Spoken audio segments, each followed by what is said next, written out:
그의 입가에서 역겨운 비웃음이 새어나왔다. 네 그 잘난 장군 오빠들이 널 구해줄 것 같아? 강동혁 소장의 손에는 서슬퍼랜 전동 드릴이 들려 있었다. 윙! 날카로운 금소금이 고막을 찔렀다. 드릴의 뾰족한 끝이 한소희 이병의 관자놀이에서 불과 몇 센티미터 떨어져 차가운 살기를 내뿜었다. 그녀는 의자에 단단히 묶여 있었다. 새하얀 깁스를 한 다리와 온몸에 피어난 멍 자국이 처참했다.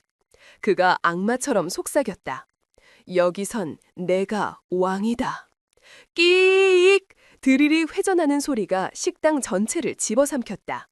강 소장은 천천히, 아주 천천히 드릴을 그녀의 귓가로 가져갔다.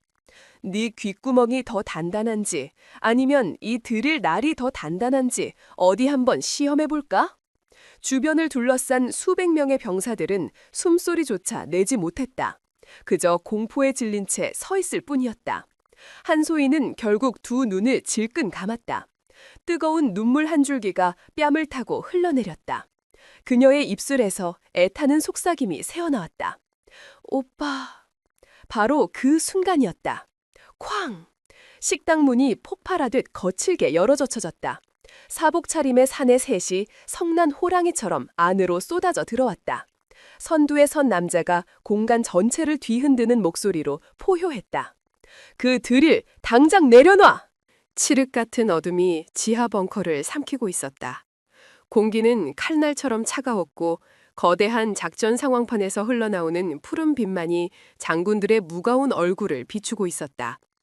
이곳은 대한민국 육군 최정예 군단 제7기동 군단의 심장부였다. 중앙에 앉은 사내 한태웅 군단장은 살아있는 전설 그 자체였다. 그의 굳게 담은 입술과 매처럼 날카로운 눈빛은 전장의 모든 변수를 꿰뚫어 보는 듯했다. 책상 위에는 오직 서류와 군용 지도, 그리고 차갑게 식어버린 커피 한 잔이 전부였다. 수십 명의 참모들이 숨을 죽인 채 그의 입이 열리기만을 기다리고 있었다. 공간을 가득 채운 것은 거대한 서버가 내는 낮은 기계음과 종이 넘기는 소리뿐이었다. 그것은 긴장감의 소리였다. 그의 낮은 목소리가 정적을 깼다. 적 특수부대의 예상 침투 경로는 3곳, 알파, 브라보, 그리고 찰리 지점이다. 그의 손가락이 지도 위의 한 지점을 정확히 가리켰다. 손가락 끝에서 뿜어져 나오는 기세만으로도 회의실의 온도가 몇 도는 내려가는 듯했다. 특히 브라보 지점의 3번 협곡, 위성사진 분석 결과 최근 수풀의 움직임이 미세하게 다르다. 위장막일 가능성을 배제할 수 없어. 작전 참모가 긴장한 목소리로 보고했다. 각하, 3번 협곡은 현재 제2사단 5여단이 담당하고 있습니다. 즉각 경계태세 강화를 지시하겠습니다. 한태웅은 고개를 저었다. 그의 눈빛은 더 깊은 곳을 보고 있었다. 아니, 직접 눈으로 확인해야겠다. 20분 뒤 전군 비상 경계태세에 돌입한다. 내가 직접 헬기를 타고 3번 협곡으로 간다. 자네들은 여기서 상황을 주시하며 지원하도록. 그의 결정은 명령이었고 그 명령에 토를 다는 사람은 아무도 없었다. 참모들이 일사불란하게 움직이기 시작하는 바로 그 순간이었다. 우웅. 회의실의 무거운 공기를 가르는 미세한 진동음이 울렸다. 소리가 아니었다. 진동이었다. 모든 사람의 시선이 진동의 근원지, 군단장의 책상 위에 놓인 투박한 군용 스마트폰으로 쏠렸다. 개인적인 연락이 허용되지 않는 이 신성한 공간에서 감히 군단장의 전화를 울린다는 것은 상상조차 할 수 없는 일이었다. 한태웅의 미간이 순간 찌푸려졌다. 그의 전화기는 특별한 보안 체계로 관리되고 있었다. 이 시간에 이 번호로 연락할 수 있는 사람은 극소수에 불과했다. 액정 화면에 떠오른 이름, 그 이름을 본 순간 그의 얼음장 같던 표정에 미세한 균열이 생겼다. 귀염둥이 막내. 그의 막내 여동생 한소희였다. 20살을 갓 넘긴 나이에 오빠들의 뒤를 이어 군인의 길을 선택한 그의 눈에 넣어도 아프지 않을 소중한 동생. 하지만 지금은 한창 신병교육을 마치고 자대 배치를 받았을 시간. 이 한밤중에 작전 회의 시간까지 아는 동생이 전화를 걸 이유가 없었다. 불길한 예감이 그의 등골을 서늘하게 스쳤다. 그는 잠시 망설였다. 군법과 규율을 목숨처럼 여기는 그였다. 하지만 그의 심장이 경고하고 있었다. 받지 않으면 평생 후회할 것이라고. 그는 자리에서 일어났다. 그의 움직임 하나에 모든 참모들의 동작이 멈췄다. 잠시 쉬지. 짧은 한마디를 남기고 그는 회의실 구석의 작은 방으로 향했다. 문이 닫히자마자 그는 떨리는 손으로 통화 버튼을 눌렀다. 그의 목소리는 애써 침착함을 유지하고 있었다. 소희야, 무슨 일이야? 수화기 너머에서는 대갑 대신 흐느끼는 소리가 들려왔다. 가늘고 공포에 질려 끊어질 듯 이어지는 울음소리였다. 심장이 철렁 내려앉았다. 소희야, 한소희, 대답해! 그의 목소리가 자신도 모르게 높아졌다. 그러자 수화기 너머에서 여동생의 목소리가 겨우 흘러나왔다. 목이 졸린 사람처럼 간신히 쥐어짜내는 비명에 가까운 속삭임이었다. 오빠, 나 무서워. 그 순간 전화기 너머로 다른 소리들이 섞여 들어왔다. 술에 취한 듯한 남자들의 거친 목소리, 저속한 욕설, 그리고 무언가 둔탁하게 부딪히는 소리. 퍽! 날카로운 마찰음과 함께 여동생의 짧은 비명이 들렸다. 그것은 살과 살이 부딪히는 지독하게 불쾌한 소리였다. 한태웅의 눈빛이 순식간에 변했다. 전설적인 지휘관의 모습은 사라지고 분노한 맹수의 눈빛이 번득였다. 그의 손이 부서져라 전화기를 움켜쥐었다. 뼈마디가 하얗게 변했다. 거기 누구야? 너희들 지금 어디야? 그가 포효했다. 하지만 수화기 너머의 남자들은 그의 목소리를 듣지 못하는 듯했다. 그저 자기들끼리 낄낄거릴 뿐이었다. 이 X 같은 년이 어디다 대고 전화를 걸어? 군대 X밥이 아직 정신을 못 차렸네. 오늘 제대로 한번 가르쳐줘야지. 다시 한번 둔탁한 소리가 들렸다. 이번에는 무언가 발로 걷어차는 듯한 소리였다. 여동생의 고통스러운 신음이 그의 심장을 갈기갈기 찢어놓았다. 살려줘, 오빠. 뚝, 전화가 끊겼다. 정적이 흘렀다. 한태웅은 전화기를 귀에 댄 채 그대로 멈춰서 있었다. 그의 온몸에서 뿜어져 나오는 살기는 방 안의 모든 것을 얼려버릴 듯했다. 그는 천천히 전화기를 내렸다. 액정은 이미 그의 악력에 금이가 있었다. 그는 문을 열고 다시 회의실로 들어섰다. 참모들은 그의 얼굴을 보고 경악했다. 불과 몇 분 사이에 그의 얼굴에서는 모든 감정이 사라져 있었다. 남은 것은 오직 얼음보다 차가운 분노와 강철 같은 결의뿐이었다. 그는 작전 상황판으로 걸어가 펜을 들고 한 부대의 위치를 동그라미로 표시했다. 제2사단, 사단장은 강동혁 소장이었다. 그가 뒤를 돌아보며 명령했다. 오늘 회의는 여기까지. 비상경계태세는 예정대로 진행한다. 작전 지휘는 부군단장에게 일임하지. 각하, 어디로 가시는 겁니까? 작전 참모가 다급하게 물었다. 한태웅은 대답 대신 자신의 군복 상의를 벗어던졌다. 별 3개가 박힌 그의 계급장이 차가운 빛을 반사했다. 그는 자신의 방으로 들어가 가장 평범한 검은색 정장으로 갈아입었다. 그리고 2개의 전화번호를 눌렀다. 첫 번째 전화는 즉시 연결되었다. 수화기 너머로 강직하고 힘있는 목소리가 들려왔다. 제2사단장, 소장 한태준, 그의 첫째 동생이었다. 한태용의 목소리는 감정이 배제된 채 사실만을 전달했다. 수화기 너머로 짧은 침묵이 흘렀다. 한태준의 목소리 톤이 순식간에 바뀌었다. 무슨 일입니까, 형님? 상황이 좋지 않다. 폭행당하고 있는 것 같다. 남자들 목소리가 들렸고 전화는 강제로 끊겼다. 잠시 후 전화기 너머에서 책상을 내리치는 듯한 둔탁한 소리가 들렸다. 어느 부대입니까? 내 놈이 지휘하는 2사단이다. 두 번째 전화도 곧바로 연결되었다. 수신자는 제5기갑여단장 준장 한태민, 불같은 성격을 가진 그의 막내 동생이었다. 형님들, 무슨 일로? 한태용이 직접 상황을 설명했다. 설명을 듣는 동안 태민의 거친 숨소리가 수화기를 통해 고스란히 전달되었다. 모든 설명이 끝나자 그는 이빨 가는 소리와 함께 말했다. 그 개 자식들, 제가 먼저 가서 전부 죽여버리겠습니다. 한태웅이 그의 막내 동생을 제지했다. 그의 목소리는 냉정함을 되찾고 있었다. 흥분하지 마라, 태민아. 우리답게 처리해야지. 지금 바로 3자 통화를 연결한다. 잠시 후 대한민국 군을 움직이는 3명의 형제가 하나의 통신망으로 연결되었다. 이제 그들에게는 계급은 무의미했다. 오직 피를 낳은 형제로서 그들의 하나뿐인 여동생을 구해야 하는 목표만이 존재했다. 한태준이 먼저 입을 열었다. 그의 목소리는 분노로 가늘게 떨리고 있었다. 강동혁 그자가 사단장입니다. 지금 당장 전화해서 부대를 뒤집어 놓겠습니다. 한태웅이 막았다. 아니다. 공식적으로 움직이면 증거를 인멸하고 입을 맞출 거다. 우리가 직접 가야 해. 한태민이 동의했다. 맞습니다. 조용히 아무도 모르게 가야 합니다. 가서 그놈들 손발을 잘라놓고 목을 뽑아버려야 합니다. 한태웅은 이미 모든 계획을 세운 뒤였다. 내일 아침 날이 밝는 대로 출발한다. 군복은 벗어둬라. 군용 차량도 쓰지 않는다. 신분을 숨기고 평범한 방문객처럼 들어간다. 그의 말에 두 동생은 즉시 의도를 파악했다. 이것은 공식적인 군의 감찰이 아니었다. 이것은 3마리의 맹수가 자신의 새끼를 해친 자들을 사냥하러 가는 것이었다. 증거도 자비도 필요 없는 사적인 응징이었다. 한태웅이 마지막으로 말했다. 그의 목소리에는 지옥의 심연보다 깊은 분노가 담겨 있었다. 내 동생을 건드린 대가가 얼마나 끔찍한 것인지 그놈들의 뼈와 살에 똑똑히 새겨주고 오겠다. 전화가 끊겼다. 지하 벙커 안 한태웅은 창문 너머로 이제 막 동이 터오는 새벽 하늘을 바라고 왔다. 그의 눈에는 이미 피눈물이 흐르고 있었다.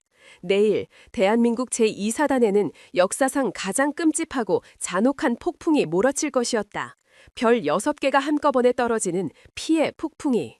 다음 날 아침 태양은 마치 어젯밤의 분노를 비웃기라도 하듯 눈부시게 빛나고 있었다.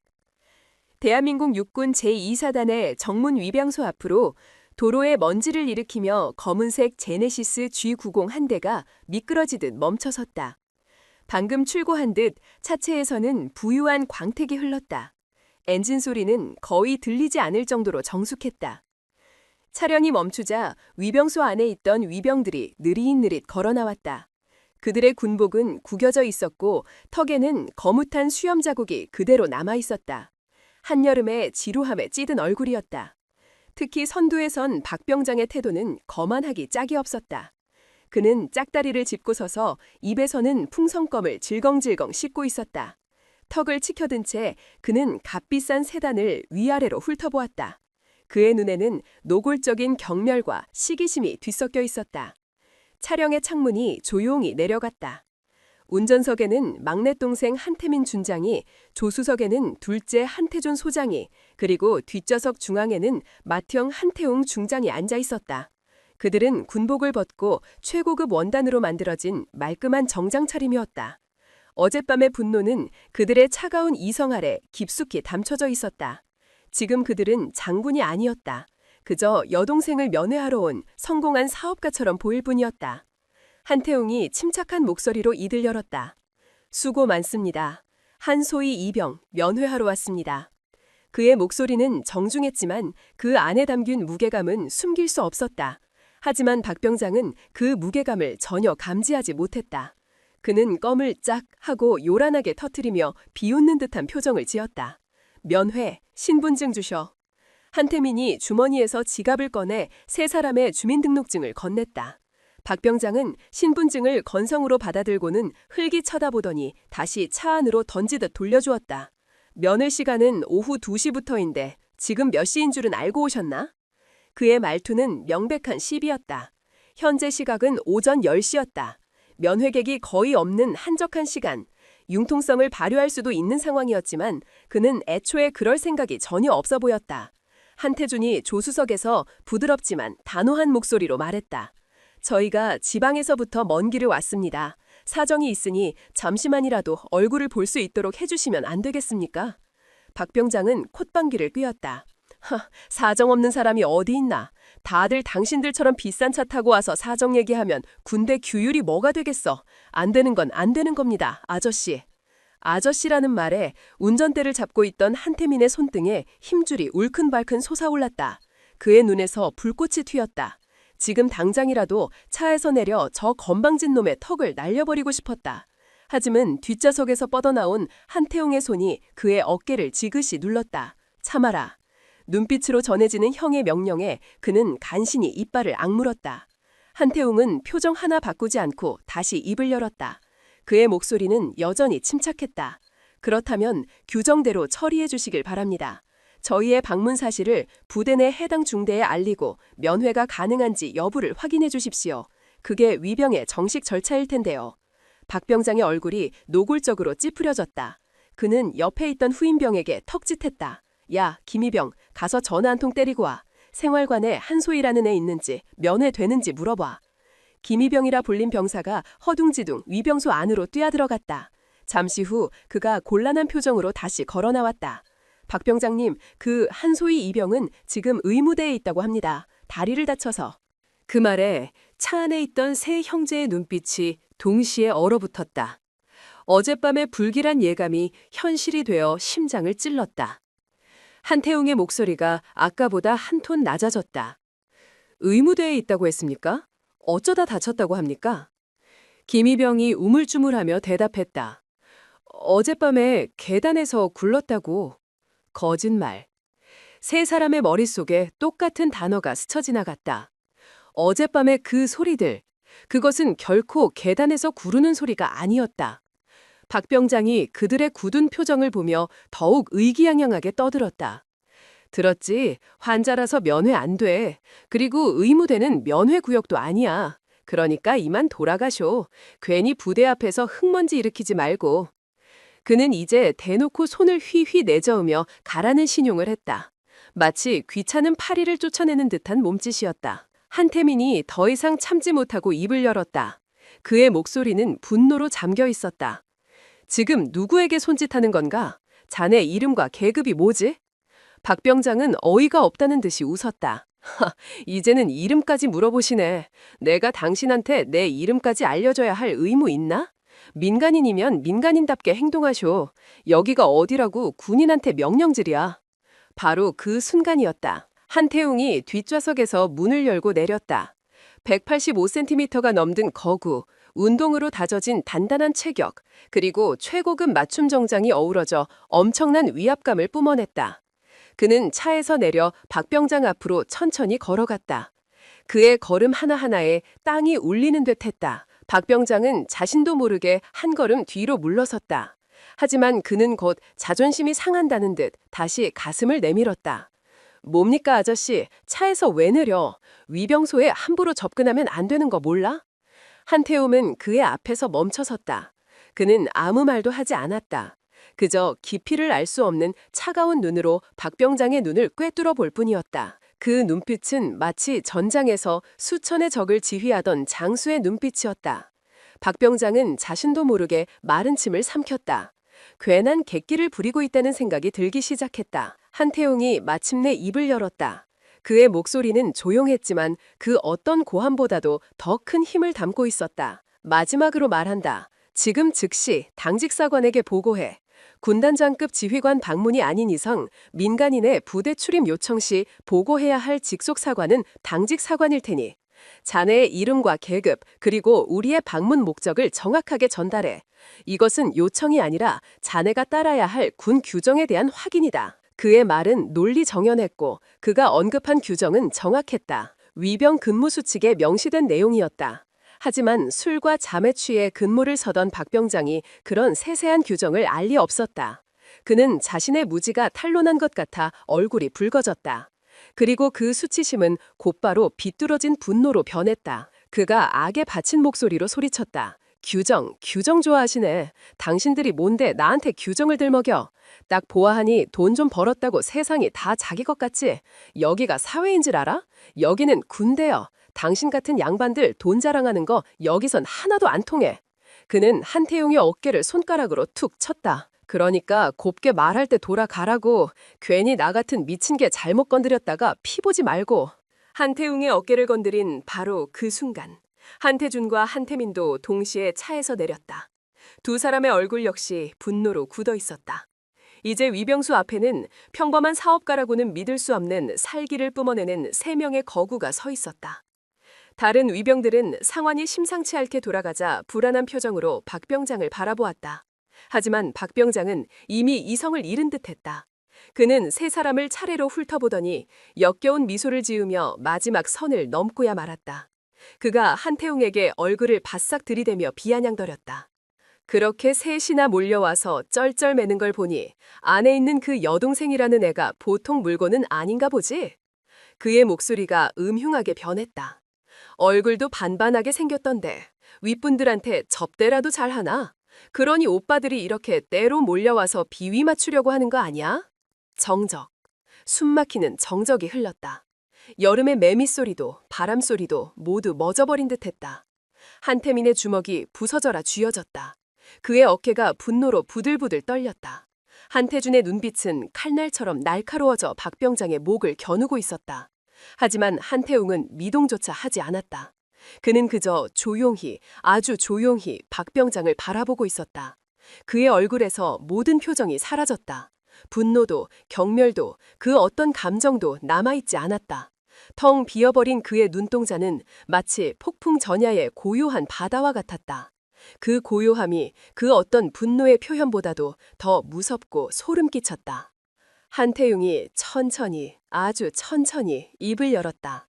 그의 목소리는 얼음 조각처럼 차갑고 날카로웠다. 니놈, 방금 뭐라고 했지? 박병장의 마지막 말이 공기 중에 채 사라지기도 전에 한태웅의 눈빛이 변했다. 방금 전까지 폭풍 전야의 바다처럼 고요했던 그의 눈동자 속에서 지옥의 유황불이 타오르기 시작했다. 그것은 인간의 눈빛이 아니었다. 적의 심장을 찢어발기는 맹수의 눈빛이었고 전장을 피로 물들이는 장수의 눈빛이었다. 그의 입가에 섬뜩할 정도로 차가운 미소가 걸렸다. 그래, 다시 한번 말해봐라. 내 동생이 누구에게 무엇을 잘한다고. 그 살기에 정면으로 노출된 박병장은 자신도 모르게 뒷걸음질 쳤다. 등줄기를 타고 식은땀이 폭포수처럼 흘러내렸다. 이건 뭔가 잘못됐다. 아주 단단히 잘못됐다. 눈앞에 이 남자는 그냥 돈 좀 있는 민간인이 아니었다. 그의 몸에서 뿜어져 나오는 기세는 그가 평생 군 생활을 하며 만났던 그 어떤 지휘관보다도 압도적이었다. 하지만 이미 내뱉은 말을 주워 담을 수는 없었다. 역에서 물러서면 자신의 위신이 뭐가 된단 말인가. 그는 마지막 남은 객기를 쥐어짰다. 뭘 잘했는지는 당신 오빠들이 더 잘 알겠지. 아무튼 여긴 군사시설이야. 당장 꺼지지 않으면. 그의 말이 채 끝나기도 전에 세 남자가 약속이라도 한 듯 동시에 품 안으로 손을 넣었다. 그들의 움직임은 한치의 오차도 없이 일치했다. 마치 수백 번은 합을 맞춰본 특수 요원들처럼 절도 있고 신속했다. 촤르륵. 세 개의 고급 가죽 지갑이 열리는 소리가 위병소 앞에 울려 퍼졌다.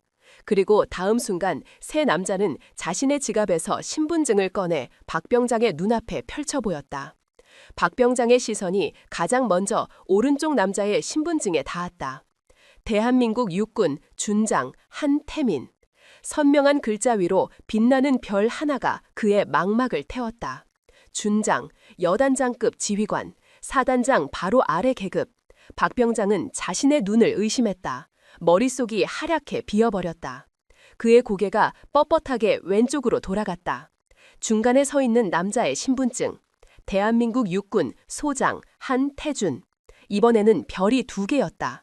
금빛 별 2개가 자결하는 태양처럼 그의 눈을 멀게 했다. 소장, 사단장, 이 부대의 최고 지휘관과 동급인 하늘 같은 존재. 박병장의 입이 멍청하게 벌어졌다. 다리가 후들거리기 시작했다. 그는 마지막 남은 용기를 쥐어짜 공포에 질린 눈동자를 가장 왼쪽에 서 있는 방금 전까지 자신에게 지옥의 살기를 뿜어내던 남자의 신분증으로 옮겼다. 그리고 그는 보고야 말았다. 대한민국 육군 중장 한태웅. 별. 하나, 둘, 셋. 찬란하게 빛나는 3개의 별이 그의 눈앞에서 거대한 은하수처럼 폭발했다. 중장, 군단장, 수만 명의 대군을 지휘하는 살아있는 전쟁의 신. 박병장이 평생 동안 TV 뉴스에서나 볼 수 있었던 감히 이름조차 입에 담을 수 없는 존재. 준장, 소장, 중장, 도합 6개의 별. 대한민국 군을 움직이는 6개의 별이 지금 자신의 초라한 위병소 앞에 서 있었다. 박병장의 동공이 지진이라도 일어난 듯 격렬하게 흔들렸다. 그의 턱이 툭 하고 바닥으로 떨어지는 듯 했다. 뇌가 현실을 받아들이기를 거부했다. 질겅질겅 씹고 있던 껌이 힘없이 바닥으로 툭 떨어졌다. 그는 의미를 알 수 없는 소리를 내뱉으며 뒷걸음질 쳤다. 하지만 이미 다리에 힘이 풀려 있었다. 그의 몸이 그대로 뒤로 넘어갔다. 털썩. 그는 차가운 아스팔트 바닥에 엉덩방아를 찝고 말았다. 그의 눈에는 오직 공포와 절망만이 가득했다. 옆에 서 있던 다른 위병들 역시 상황은 마찬가지였다. 그들은 총을 든 채로 그대로 얼어붙어 버렸다. 마치 메두사를 마주한 석상처럼 미동조차 할 수 없었다. 한태웅은 바닥에 주저앉은 박병장을 경멸스럽게 내려다보았다. 그는 천천히 자신의 군용 스마트폰을 꺼내들었다. 그의 손가락이 익숙하게 화면을 몇 번 터치하자 하나의 이름이 화면에 떠올랐다. 제2사단장 강동혁 소장. 그는 통화 버튼을 눌렀다. 신호음은 단 한 번도 울리지 않았다. 전화는 즉시 연결되었다. 수화기 너머에서 격식을 차린 목소리가 들려왔다. 충성, 소장 강동혁입니다. 군단장님, 이른 아침에 무슨 일이십니까? 한태웅의 목소리는 감정 한 점 섞이지 않은 얼음 그 자체였다. 나 한태웅이다. 그는 자신의 계급을 말하지 않았다. 그저 이름만으로 그는 자신의 존재를 증명했다. 지금 어디인가? 수화기 너머의 강동혁 소장이 당황한 듯 말을 더듬었다. 네? 저는 지금 사단 지휘통제실에. 한태웅이 그의 말을 잘랐다. 5분 주겠다. 네? 무슨 말씀이신지. 5분 안에 니농의 그 두 다리로 위병소까지 기어오지 않으면. 한태웅의 목소리에 마침내 분노가 실렸다. 그것은 모든 것을 파괴해버릴 듯한 맹렬한 분노였다. 내가 직접 니놈의 사단장실로 찾아가서 니놈의 목을 뽑아버릴 테니까 당장 튀어와. 뚝. 그는 일방적으로 전화를 끊었다. 위병소 앞에는 다시 정적이 흘렀다. 오직 바닥에 주저앉은 박병장의 가쁜 숨소리만이 들려올 뿐이었다. 그리고 정확히 3분 40초가 지났을 때였다. 저 멀리서부터 날카로운 사이렌 소리가 들려오기 시작했다. 엥! 소리는 점점 더 가까워졌고 곧이어 사단 지휘부 차량 한 대가 미친 듯한 속도로 코너를 돌아 위병소를 향해 돌진해왔다. 끼! 타이어가 찢어지는 듯한 굉음과 함께 지휘 차량이 새 장군의 바로 앞에서 급정거했다. 먼지가 채 가라앉기도 전에 차량의 뒷문이 거칠게 열렸다. 그리고 한 사내가 비틀거리며 차에서 내렸다. 제2사단장 소장 강동혁이었다. 그의 군복은 단추가 몇 개 풀어져 있었고 전투모는 삐뚤어져 있었다. 그의 얼굴은 백지장처럼 하얗게 질려 있었다. 그는 차에서 내리자마자 눈앞에 서 있는 3명의 장군, 아니 6개의 별을 확인했다. 그리고 그의 두 눈은 절망으로 가득 찼다. 그는 거의 달리다시피 한태웅의 앞으로 다가왔다. 그리고 조금의 망설임도 없이 허리를 90도로 숙였다. 죄송합니다, 군단장님. 제가 죽을 줄을 지었습니다. 그의 목소리는 공포로 심하게 떨리고 있었다. 전군 최고의 지휘관 중 한 명이자 자신의 직속 상관인 군단장이 그것도 자신의 두 동생인 소장, 준장과 함께 사복 차림으로 위병소에 나타났다는 것. 이것은 보통 심각한 일이 아니었다. 자신의 군 경력 전체가, 아니 인생 전체가 끝날 수도 있는 재앙이었다. 한태웅은 대답하지 않았다. 그는 그저 싸늘한 눈으로 강동혁을 내려다볼 뿐이었다. 강동혁은 허리를 숙인 채 감히 고개를 들지 못했다. 식은땀이 그의 턱을 타고 아스팔트 바닥을 적셨다. 한태웅의 시선이 바닥에 주저앉아 덜덜 떨고 있는 박병장에게로 향했다. 강 소장, 넷, 소장 강동혁. 저 벌레는 뭔가. 강동혁은 그제야 박병장을 발견했다. 그는 고개를 쳐들고 박병장과 얼어붙은 위병들을 향해 악마와도 같은 표정을 지었다. 이 개만도 못한 놈들이. 그가 뒤를 돌아보며 포효했다. 헌병대장 어디 있나? 당장 이놈들을 끌어내. 이놈들의 계급장을 전부 떼고 지금 당장 영창에 쳐넣어. 군법 위반, 상관 모욕죄, 근무태만, 적용할 수 있는 모든 죄목을 적용해서 군사재판에 회부해. 헌병들이 달려와 넋이 나간 박병장과 위병들을 사정없이 끌고 갔다. 박병장은 끌려가면서도 필사적으로 외쳤다. 사단장님, 잘못했습니다. 살려주십시오. 저는 정말 몰랐습니다. 하지만 그의 애원은 그 누구에게도 닿지 않았다. 소란이 정리되자 강동혁은 다시 한태웅 앞에 서서 죄인처럼 고개를 숙였다. 군단장님, 정말 죄송합니다. 위병 교육을 제대로 시키지 못한 전적인 제 불찰입니다. 부디. 한태용이 그의 말을 끊었다. 내 동생은 어디 있나? 그제야 강동혁은 그들이 이곳에 온 진짜 목적을 깨달았다. 그는 최대한 침착하고 유능한 지휘관의 모습을 연기하기 시작했다. 아, 한소희 이병 말입니까? 지금 의무대에 있습니다. 제가 즉시 이쪽으로 오도록 조치하겠습니다. 그가 다급하게 무전기를 잡으려는 순간 한태준이 그를 막았다. 됐다. 우리가 직접 가지. 잠시 후 의무대에서 연락을 받은 의무병들이 한소희를 휠체어에 태워 위병소로 데리고 왔다. 그녀의 모습이 보이자 세 형제의 눈빛이 다시 한번 고통으로 일그러졌다. 그녀의 왼쪽 다리에는 발목부터 무릎까지 두꺼운 깁스가 채워져 있었다. 얼굴 곳곳에는 시퍼런 멍이 들어 있었고 입술은 터져 있었다. 그녀는 오빠들을 발견하고는 금방이라도 울음을 터뜨릴 것 같은 얼굴로 고개를 숙였다. 강동혁이 재빨리 그녀에게 다가가 세상에서 가장 자상한 지휘관인 것처럼 연기했다. 소희야, 괜찮니? 오빠들께서 오셨다. 내가 어젯밤에 보고를 받고 얼마나 놀랐는지 모른다. 계단에서 굴렀다니 몸조심 좀 하지 그랬어. 그는 뒤를 돌아 세 형제를 향해 완벽한 연기를 이어갔다.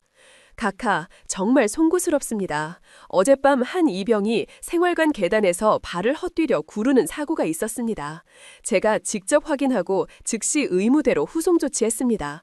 그리고 가해자가 없는 사고였지만 혹시 모를 부조리가 있었는지 오늘 아침부터 전면적인 조사를 실시한 상태였습니다. 절대 그냥 넘어가지 않겠습니다. 제가 제 명예를 걸고. 그의 말은 완벽했다. 신속한 조치, 철저한 조사 약속, 그리고 진심 어린 걱정까지. 모든 것이 흠잡을 데 없는 지휘관의 모습이었다. 문제는 마치 해결된 것처럼 보였다. 하지만 한태용은 아무 말 없이 그저 강동혁의 얼굴을 쳐다보고 있었다. 그의 눈빛은 그 완벽한 연기 뒤에 숨겨진 미세한 거짓의 균열을 놓치지 않고 있었다. 너무 완벽하다. 사고 보고부터 처리, 그리고 자신의 등장에 대한 대응까지 모든 것이 마치 잘 짜인 각본처럼 너무나도 완벽했다. 한태용의 마음속에서 차가운 의심의 씨앗이 싹트기 시작했다. 검은색 제네시스 차량이 제2사단 정문을 빠져나왔다. 위병소는 언제 소란이 있었냐는 듯 고요했다. 하지만 차 안에 흐르는 공기는 얼음장처럼 차갑고 무거웠다. 그 누구도 먼저 입을 열지 않았다.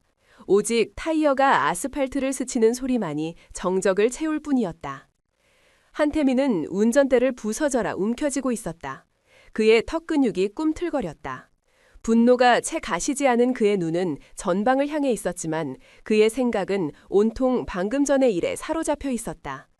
강동혁의 그 비굴한 얼굴, 그리고 휠체어에 앉아있던 동생의 처참한 모습. 그는 이 모든 것을 자신의 손으로 직접 끝장내고 싶었다. 조수석에 앉은 한태준은 눈을 감고 있었다. 하지만 그의 미간에 새겨진 깊은 주름은 그가 결코 평온한 상태가 아님을 말해주고 있었다. 그는 머릿속으로 상황을 복귀하고 있었다. 위병들의 오만함, 강동혁의 신속한 등장, 그리고 너무나도 완벽하게 준비된 듯한 변명. 모든 조각들이 악귀가 들어맞는 듯했지만 바로 그 완벽함이 오히려 기묘한 위화감을 자아냈다. 가장 무서운 침묵을 지키고 있는 것은 뒷좌석의 한태용이었다. 그는 깁스를 한 채 고개를 숙이고 있는 여동생 한소희의 어깨를 조용히 감싸 안고 있었다. 그의 얼굴에서는 모든 감정이 지워져 있었다. 하지만 그의 눈은 그 어느 때보다도 차갑고 날카롭게 빛나고 있었다.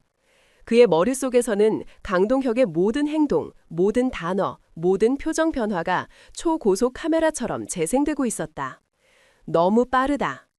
군단장인 자신이 직접 전화를 걸었다. 사단장이 5분 안에 달려오는 것은 당연한 일이다. 하지만 그 이후의 대처가 너무나도 매끄러웠다. 마치 이런 일이 일어날 것을 미리 알고 있었던 사람처럼. 너무 완벽하다. 계단에서 굴렀다. 누가 물어보기도 전에 그는 사고의 원인을 먼저 설명했다. 그리고 즉시 의무대로 후송하고 전면 조사를 지시했다는 보고까지. 조금의 허점도 없는 교과서적인 대응이었다. 하지만 바로 그 점이 문제였다. 군대는 서류와 절차로 움직이는 거대한 조직이다. 이 모든 조치가 불과 몇 시간 만에 이토록 완벽하게 이루어졌다는 것은 거의 불가능에 가까웠다. 그의 눈빛. 한태웅인 강동혁이 자신에게 고개를 숙일 때 그의 눈에서 스쳐 지나간 아주 미세한 감정을 놓치지 않았다. 그것은 단순한 두려움이 아니었다. 그것은 자신의 완벽한 연극이 제발 통하기를 바라는 절박함에 가까운 감정이었다. 이것은 연극이다. 한태웅은 결론을 내렸다. 한소희의 부상은 단순한 사고나 우발적인 폭행이 아니다. 그 뒤에는 강동혁이 필사적으로 숨기려는 무언가가 있다. 위병소에서의 소라는 그에게는 재앙이었을 것이다. 자신의 구역에서 벌어진 불미스러운 일이 군단장의 귀에 직접 들어갔으니 그래서 그는 어떻게든 이 사건을 가장 빠르고 가장 조용하게 그리고 가장 완벽하게 마무리 지어야만 했던 것이다. 차량은 곧 제7기동군단 지휘통제실의 지하벙커에 도착했다. 차문이 열리자 대기하고 있던 의무관과 여군장교가 달려와 한소희를 부축했다. 한태웅이 동생의 머리를 부드럽게 쓰다듬으며 말했다. 그의 목소리는 조금 전과는 달리 따뜻했다. 괜찮다 소희야. 이제 다 끝났어. 아무 걱정 말고 우선 치료부터 받자. 한소희는 그제야 참았던 눈물을 터뜨리며 그의 품에 안겼다. 여동생이 의무실로 옮겨진 후 세 형제는 군단장실로 들어섰다. 문이 닫히자마자 한태민이 벽을 주먹으로 내리치며 포효했다. 쾅! 그 개자식, 강동혁 그놈이 꾸민 짓이 분명합니다. 당장 헌병대를 보내서 그놈의 목을 끌고 와야 합니다. 한태준이 차분하게 그를 말렸다. 진정해, 태민아. 지금 우리가 감정적으로 움직이면 놈의 의도대로 휘말리는 거다. 증거가 없어. 한태민이 억울하다는 듯 소리쳤다. 증거라니, 소희의 저 모습이 바로 증거 아닙니까? 아니. 모두의 시선이 방 중앙에 선 한태웅에게로 향했다. 그가 입을 열었다. 소희의 부상은 증거가 아니라 결과일 뿐이다. 우리는 원인을 찾아야 해. 강동혁이 무엇을 숨기기 위해 소희를 저렇게 만들었는지를. 그는 자신의 책상으로 걸어가 보안 수화기를 들었다. 그는 암호화된 번호를 눌렀다. 전화는 즉시 연결되었다. 나다. 수화기 너머에서 긴장감이 밴 목소리가 들려왔다. 군단 직속 정보처장 김대령이었다. 충성, 각하, 분부만 내리십시오. 한태웅의 목소리는 칼날 같았다. 지금부터 내 말 잘 들어라. 이것은 공식 명령이 아니다. 나 한태웅 개인의 명령이다. 자네 휘하에 가장 유능하고 입이 무거운 요원들로 특별팀을 꾸려라. 그리고 제2사단장 강동혁 소장에 대한 모든 것을 낱낱이 파헤쳐. 그는 잠시 말을 멈췄다. 그의 눈빛이 어둠 속에서 번뜩였다. 그의 재산관계, 최근 통화기록, 사적인 만남, 평판, 그리고 특히 제2사단에서 진행되는 모든 건설 및 보급 계약을 전부 훑어봐. 그와 관련된 업체가 있는지, 뒷돈이 오간 정황은 없는지. 24시간을 주겠다. 먼지 한 톨따지 전부 털어서 내 책상 위에 올려놔. 알겠습니다, 각하. 전화가 끊겼다. 군단장실에는 다시 무거운 침묵이 감돌았다. 한태민과 한태준은 아무 말도 하지 않았다. 그들은 이제 맏형이 무엇을 하려는지 정확히 이해했다. 이것은 더 이상 동생의 복수가 아니었다. 군의 심장부에 파고든 거대한 암세포를 도려내기 위한 잔혹한 외과 수술의 시작이었다. 다음 날 약속된 시간이 되자 정보처장 김대령이 직접 군단장실을 찾았다. 그의 손에는 두꺼운 보안 서류철 하나가 들려 있었다. 그는 아무 말 없이 서류철을 한태웅의 책상 위에 올려놓고 조용히 경례한 뒤 사라졌다. 한태웅은 두 동생을 불렀다. 세 형제는 책상 주위에 둘러서서 서류철을 열었다. 첫 장을 넘기는 순간 세 사람의 표정이 동시에 굳어졌다. 서류 안에는 강동혁의 추악한 비밀이 고스란히 담겨 있었다. 수십 개의 차명 계좌, 그의 아내와 처가 식구들 명의로 된 유령 회사들, 그리고 그 계좌들로 꾸준히 입금된 거액의 돈. 자금의 출처는 단 하나였다. 대진건설. 최근 몇 년간 제2사단의 모든 신축 병력과 훈련장 건설을 독점해온 건설업체였다. 서류에는 대진건설이 값싼 중국산 자재를 국산으로 속여 납품하고 공사비를 부풀려 막대한 차익을 남긴 정황이 명백하게 기록되어 있었다. 그리고 그 차익의 상당 부분이 강동혁의 주머니 속으로 흘러들어간 것이었다. 한태준이 이를 갈며 말했다. 쓰레기 같은 놈, 군인의 피 같은 세금을 빼돌려서 자기 배를 채우고 있었군. 한태민의 눈빛이 이글거렸다. 이것 때문이었어. 소희가 우연히 이놈들의 거래 현장을 봤거나 관련된 대화를 들었던 게 분명합니다. 그래서 입을 막으려고. 한태웅은 마지막 장을 넘겼다. 마지막 장에는 정부처 요원들이 어젯밤 몰래 촬영한 사진 한 장에 붙어 있었다. 사진 속에는 강동혁이 대진건설 사장과 한 고급 룸살롱에서 만나 비밀스러운 서류를 주고받는 모습이 찍혀 있었다. 모든 퍼즐 조각이 맞춰졌다. 한소희에 대한 폭행은 이 거대한 부패의 고리를 숨기기 위한 필사적인 발악이었다. 강동혁이 보여준 완벽한 연극은 진실을 은폐하기 위한 추악한 가면이었을 뿐이다. 한태웅은 서류철을 조용히 덮었다. 이제 게임의 법칙이 바뀌었다. 그의 얼굴에 차가운 미소가 떠올랐다. 강동혁, 네 놈은 아주 큰 실수를 했다. 그의 목소리가 나지막하게 울려 퍼졌다. 넌 그저 내 동생의 다리 하나를 부러뜨린 게 아니야. 네 놈은 잠자는 호랑이 3마리의 콧수염을 한꺼번에 뽑아버린 거다. 군단장실의 무거운 공기 속에서 세 형제의 눈빛은 강철처럼 단단하게 얽혀 있었다. 그들의 앞에는 강동혁 소장의 추악한 비리가 담긴 서류철이 놓여 있었다. 분노는 이제 차가운 전략으로 변모했다. 감정을 앞세운 복수는 실패할 가능성이 높았다. 그들에게 필요한 것은 완벽한 파멸, 공정하고 절대적인 군법에 의한 심판이었다. 한태웅이 팔짱을 끼고 의자에 기대앉았다. 그의 목소리는 나지막했지만 모든 단어 하나하나에 무게감이 실려 있었다. 강동혁은 지금 모든 것을 덮었다고 확신하고 있을 거다. 위병소 사건은 신속하게 처리했고 한소희는 사고로 깁스까지 했다. 군단장이 더 이상 관심을 가지지 않을 거라 믿겠지. 한태준이 고개를 끄덕였다. 그렇습니다, 형님. 이제 우리가 그의 믿음을 이용할 차례입니다. 놈이 긴장을 풀게 만들어야 합니다. 한태민이 주먹을 꽉 쥐었다. 그의 불같은 성격은 여전했지만 형들의 냉철함에 동조하고 있었다. 어떻게 이용해야 합니까? 놈이 스스로 무덤을 파게 만들어야 합니다. 한태웅의 입가에 얇은 미소가 걸렸다. 그것은 사냥을 시작하기 직전에 맹수가 짓는 미소였다. 놈은 지금 우리의 호의가 필요할 거다. 군단장에게 잘 보여서 이번 사건을 완전히 덮고 싶은 욕망, 그 욕망을 미끼로 던져주면 돼. 그는 의무실에 누워있는 여동생 한소희를 떠올렸다. 고통과 공포에 질려있던 그녀의 눈빛. 하지만 그 눈빛 속에는 자신을 폭행한 자들에 대한 복수심과 함께 군인으로서의 의무감 또한 희미하게 남아있었다. 한태웅은 다시 보안 소화기를 들었다. 이번에는 강동혁 소장에게 전화를 걸었다. 강 소장은 새 장군의 방문 이후 노심초사하며 군단장의 연락을 기다리고 있었을 터였다.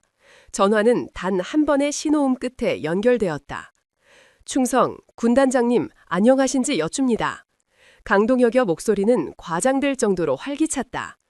한태웅은 차분하게 마치 아무 일도 없었다는 듯 말했다.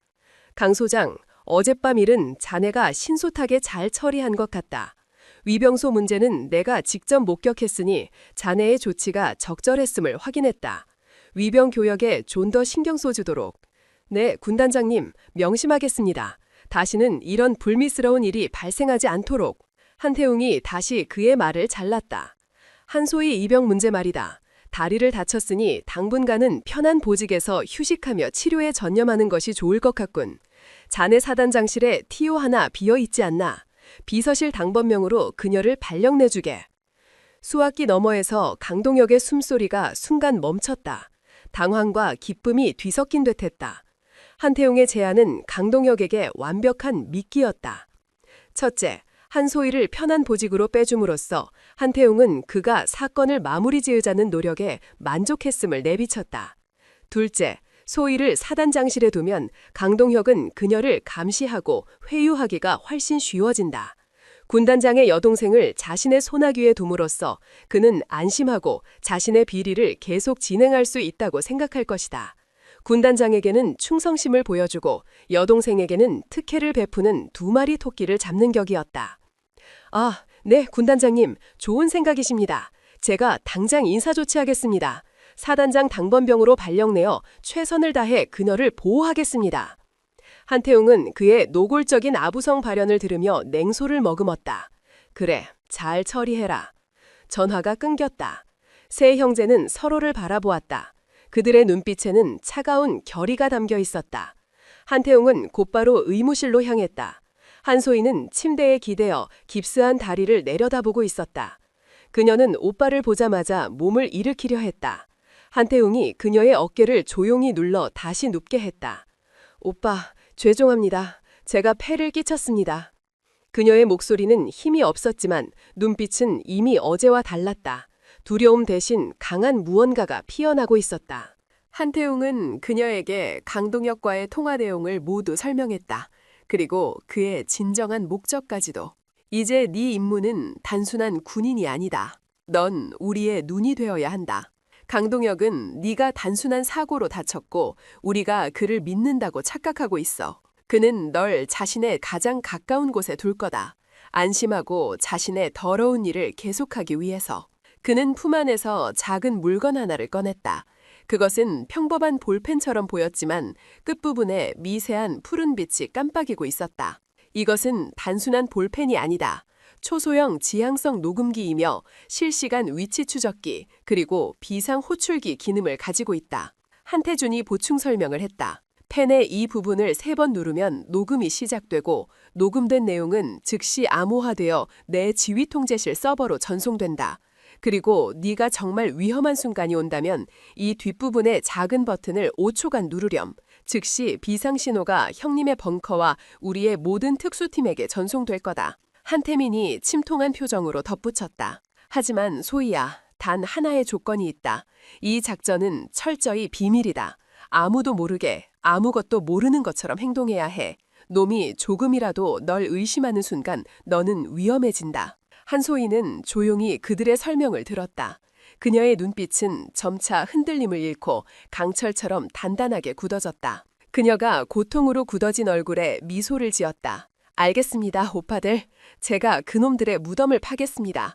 저를 이렇게 만든 대가를 치르게 해줄 겁니다. 그녀는 군인으로서의 의무를 넘어 복수심과 정의감으로 무장한 가족의 대의를 수행하는 특수요원으로 다시 태어났다. 며칠 후 한소희는 사단장실 당번병으로 발령받았다. 강동혁 소장은 그녀를 보자마자 과도하게 친절한 미소를 지었다. 어서 오게 한이병.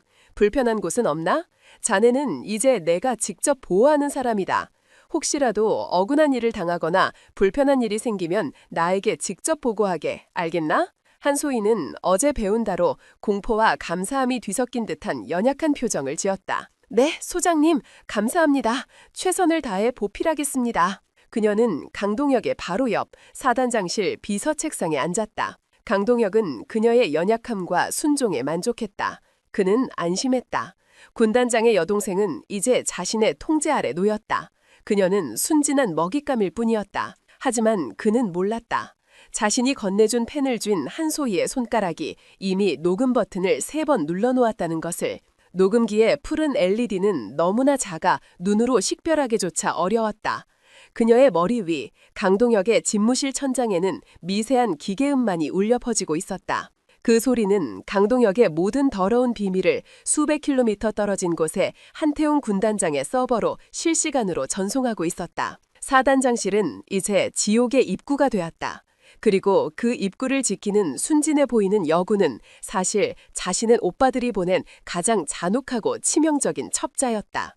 사단장실의 시간은 느리게 흘러갔다. 한소희는 완벽한 당번병이었다. 그녀는 매일 아침 누구보다 먼저 출근해 강동혁 소장의 집무실을 정리했다. 그의 책상 위에는 언제나 정확한 온도의 커피가 놓여 있었고 모든 서류는 칼날처럼 정렬되어 있었다. 그녀는 깁스를 한 다리를 절뚝이면서도 조금의 불평 없이 모든 임무를 수행했다. 그녀의 얼굴에는 순종과 감사함이 항상 배어 있었다. 강동혁은 그의 그런 모습을 보며 아주 만족스러워했다. 그는 한소희가 완벽하게 자신의 통제하에 들어왔다고 믿었다. 가끔 그는 자비로운 지휘관을 연기하며 그녀의 어깨를 두드려주기도 했다. 한이병, 다리는 좀 어떤가? 불편하면 언제든 말하게. 내가 자네 오빠들 대신 자네를 챙겨줘야지. 그의 위선적인 목소리가 집무실에 울릴 때마다 한소희는 속으로 칼을 갈면서도 겉으로는 감격한 표정을 지었다. 아닙니다, 소장님. 덕분에 많이 좋아졌습니다. 정말 감사합니다. 그녀는 그의 책상에 서류를 내려놓거나 커피를 가져다 놓을 때마다 아주 자연스러운 동작으로 손에 든 볼펜을 책상 위 가장 잘 보이는 곳에 올려두었다. 강동혁은 그것이 평범한 필기구라고만 생각했다. 그는 그 작은 볼펜이 자신의 모든 대화, 모든 통화 내용을 실시간으로 수백 킬로미터 밖에 제7기동 군단 지휘 벙커로 전송하고 있다는 사실을 꿈에도 알지 못했다. 며칠이 지났다. 예상대로 강동혁의 통화 내용 대부분은 대진건설과의 비리에 관한 것이었다. 그는 대진건설 사장과 통화하며 노골적으로 뇌물을 요구했고 부실공사를 눈감아주는 대가에 대해 흥정했다. 김 사장, 이번에 들어온 철근, 규격 미달인 거 내가 모를 줄 알아? 일이 시끄러워지기 싫으면 성의를 좀 더 보여야 할 거 아니야. 사모님께서 요즘 유럽 여행을 가고 싶어 하시는 것 같던데 센스 있게 처리해. 모든 대화는 차곡차곡 증거가 되어 쌓여갔다. 한태웅의 벙커에 있는 서버에는 강동혁의 목을 쬐 수 있는 데이터가 매일같이 축적되고 있었다. 하지만 한태웅은 아직 움직이지 않았다. 그의 직감이 말하고 있었다. 이것이 전부가 아니라고. 이 건설 비리는 더 큰 무언가를 가리기 위한 연막에 불과하다고. 그리고 마침내 그의 직감은 현실이 되었다. 그날 오후 사단장실에 이전과는 다른 분위기의 손님이 찾아왔다. 군인도 국내 건설업자도 아니었다. 그는 유창한 중국어를 구사하는 기름진 얼굴의 중년 남자였다. 강동혁은 그를 첸 선생이라고 불렀다. 강동혁은 첸 선생이 도착하자마자 한소희에게 싸늘한 목소리로 명령했다. 한희병은 잠시 밖에 나가 있도록 누구도 이 방에 들여보내지 마. 한소희는 즉시 자리에서 일어나 집무실 밖으로 나갔다. 그녀는 비서 책상에 앉아 아무것도 모른다는 듯 서류를 정리하기 시작했다. 하지만 그녀의 모든 신경은 굳게 닫힌 집무실 문에 쏠려 있었다. 그녀는 자리에서 일어나 복사기에 용지를 채워 넣는 척하며 문 쪽으로 천천히 다가갔다. 문틈으로 새어나오는 목소리는 아주 작았지만 그녀의 귀는 그 소리를 놓치지 않았다. 그들의 대화는 한국어와 중국어가 뒤섞여 있었다. 첸 선생의 목소리는 교활했다. 이번 컨테이너 물량은 약속대로 들어왔습니다. 하지만 결함품의 비율이 생각보다 높습니다, 장군. 강동혁의 목소리는 평소의 오만함은 온데간데 없이 긴장하고 초조해 보였다. 그게 무슨 소리요, 첸 선생? 약속과 다르지 않소. 북쪽과의 거래에 쓸 자금이 부족해진단 말이오. 결함품? 북쪽? 한소희의 심장이 차갑게 가라앉았다. 이것은 단순한 비리가 아니었다. 그녀는 다시 한번 문에 귀를 기울였다. 첸 선생이 비웃는 듯한 목소리로 말했다. 그건 장군께서 알아서 할 일입니다. 우리는 물건을 넘겼고 대금을 받아야겠습니다. 특히 이번에 새로 들어온 눈들 말입니다. 최신형 무인 정찰 드론. 비록 약간의 결함은 있지만 성능은 확실하죠. 드론. 모든 퍼즐이 맞춰졌다. 대진건설에서 받은 검은 돈. 그 돈의 진짜 용도는 강동혁 개인의 치부가 아니었다. 그는 정체불명의 세력과 손을 잡고 불량 군수품, 특히 결함이 있는 드론을 밀수하고 있었던 것이다. 그리고 그 자금의 일부는 대한민국의 주적인 북쪽과 관련된 거래에 사용되고 있었다. 이것은 단순한 부패가 아니었다. 국가의 안보를 팔아먹는 명백한 이적 행위였다. 한소희는 온몸의 피가 차갑게 식는 것을 느꼈다. 그녀는 이제 이 괴물의 심장부에서 무엇을 해야 하는지 정확히 알았다. 녹음만으로는 부족했다. 거래 내역, 송장, 드론의 재원과 결합 내용이 담긴 구체적인 증거 파일, 그것이 반드시 필요했다. 그리고 그 모든 것은 강동혁의 개인 컴퓨터 안에 들어있을 터였다. 기회는 예상보다 빨리 찾아왔다. 다음 날 오후 사단 전체에 야전 기동훈련 경보가 발령되었다. 강동혁은 급하게 전투복으로 갈아입고 지휘 차량에 올라탔다. 그는 훈련을 지휘하기 위해 최소 서너 시간은 자리를 비워야 했다. 그가 떠나기 직전 한소희에게 명령했다. 내가 없는 동안 집무실을 잘 지키도록 아무도 들여보내서는 안 된다. 네, 알겠습니다, 소장님. 강동혁의 차량이 시야에서 사라지자마자 한소희는 자리에서 일어났다. 그녀의 심장이 미친 듯이 뛰기 시작했다. 그녀는 비서실의 문을 안에서 잠궜다. 그리고 강동혁의 집무실로 들어섰다. 집무실 안은 고요했다. 오직 거대한 컴퓨터 본체가 내는 낮은 펜 소음만이 들려왔다. 그녀는 떨리는 손으로 강동혁의 책상 앞에 섰다. 그녀는 주머니에서 작은 열쇠고리 하나를 꺼냈다. 평범한 군용 인식표 모양의 열쇠고리였지만 인식표를 옆으로 밀자 그 안에서 작은 USB 단자가 모습을 드러냈다. 오빠들이 그녀에게 준 또 다른 비밀 장비였다. 그녀는 USB를 컴퓨터 본체에 꽂았다. 화면에 드라이브 인식창이 떴다. 그녀는 재빨리 마우스를 움직였다. 강동혁은 모든 비밀 파일을 훈련 계획이라는 이름의 평범한 폴더 안에 숨겨두었다. 하지만 그녀는 이미 그의 통화를 통해 그 폴더의 존재를 알고 있었다. 그녀는 폴더를 열었다. 그 안에는 대진건설, 첸, 북쪽 루트 등의 이름으로 된 하위 폴더들이 가득했다. 그녀는 망설이지 않고 모든 파일을 USB로 복사하기 시작했다. 화면에 파일 복사 진행률을 나타내는 초록색 막대가 나타났다. 1%, 2%. 파일의 크기는 생각보다 훨씬 컸다. 수백 기가바이트에 달하는 방대한 양이었다. 시간이 흘렀다. 초록색 막대는 거북이처럼 느리게 움직였다. 10분, 20분. 그녀의 등은 식은땀으로 축축하게 젖어 있었다. 그녀는 계속해서 창밖과 시계를 번갈아 쳐다보았다. 강동혁이 예상보다 일찍 돌아오기라도 한다면 모든 것이 끝장이었다. 58%, 59%. 바로 그 순간이었다. 덜컥. 바깥쪽 비서실에 잠긴 문손잡이가 돌아가는 소리가 들렸다. 한소희의 심장이 멎는 듯했다. 누군가 문을 열려고 하고 있었다. 문이 왜 잠겨 있지? 한희병? 안에 있나? 강동혁의 오른팔인 행동대장 역할을 하는 박상사였다. 그는 평소에도 거칠고 의심이 많기로 유명한 자였다. 한소희는 패닉에 빠졌다.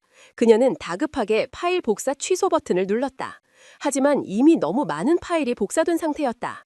그녀는 떨리는 손으로 USB를 뽑으려고 했지만 초조한 마음에 손이 미끄러졌다. 쾅, 쾅, 쾅. 박상사가 문을 거칠게 두드리기 시작했다. 한희병, 대답 안 해? 안에 무슨 일 있어? 그녀는 간신히 USB를 뽑아 주머니에 쑤셔 넣었다. 그리고 최대한 아무렇지 않은 척 비서실로 나가 문을 열었다. 무슨 일이십니까, 박상사님? 잠시 화장실에. 박상사는 그녀의 말을 듣고 있지 않았다.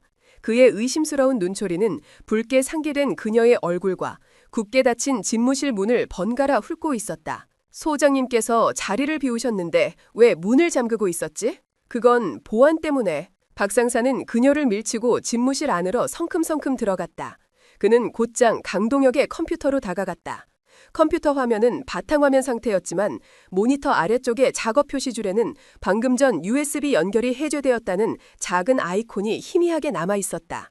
그의 눈빛이 순식간에 변했다. 그는 한소희의 발을 거칠게 잡아챘다. 니안, 여기서 뭘 한 거지? 한소희가 비명을 지르며 저항했다. 이거 놓으십시오. 무슨 짓입니까? 닥쳐. 네 주머니에 있는 거 당장 꺼내.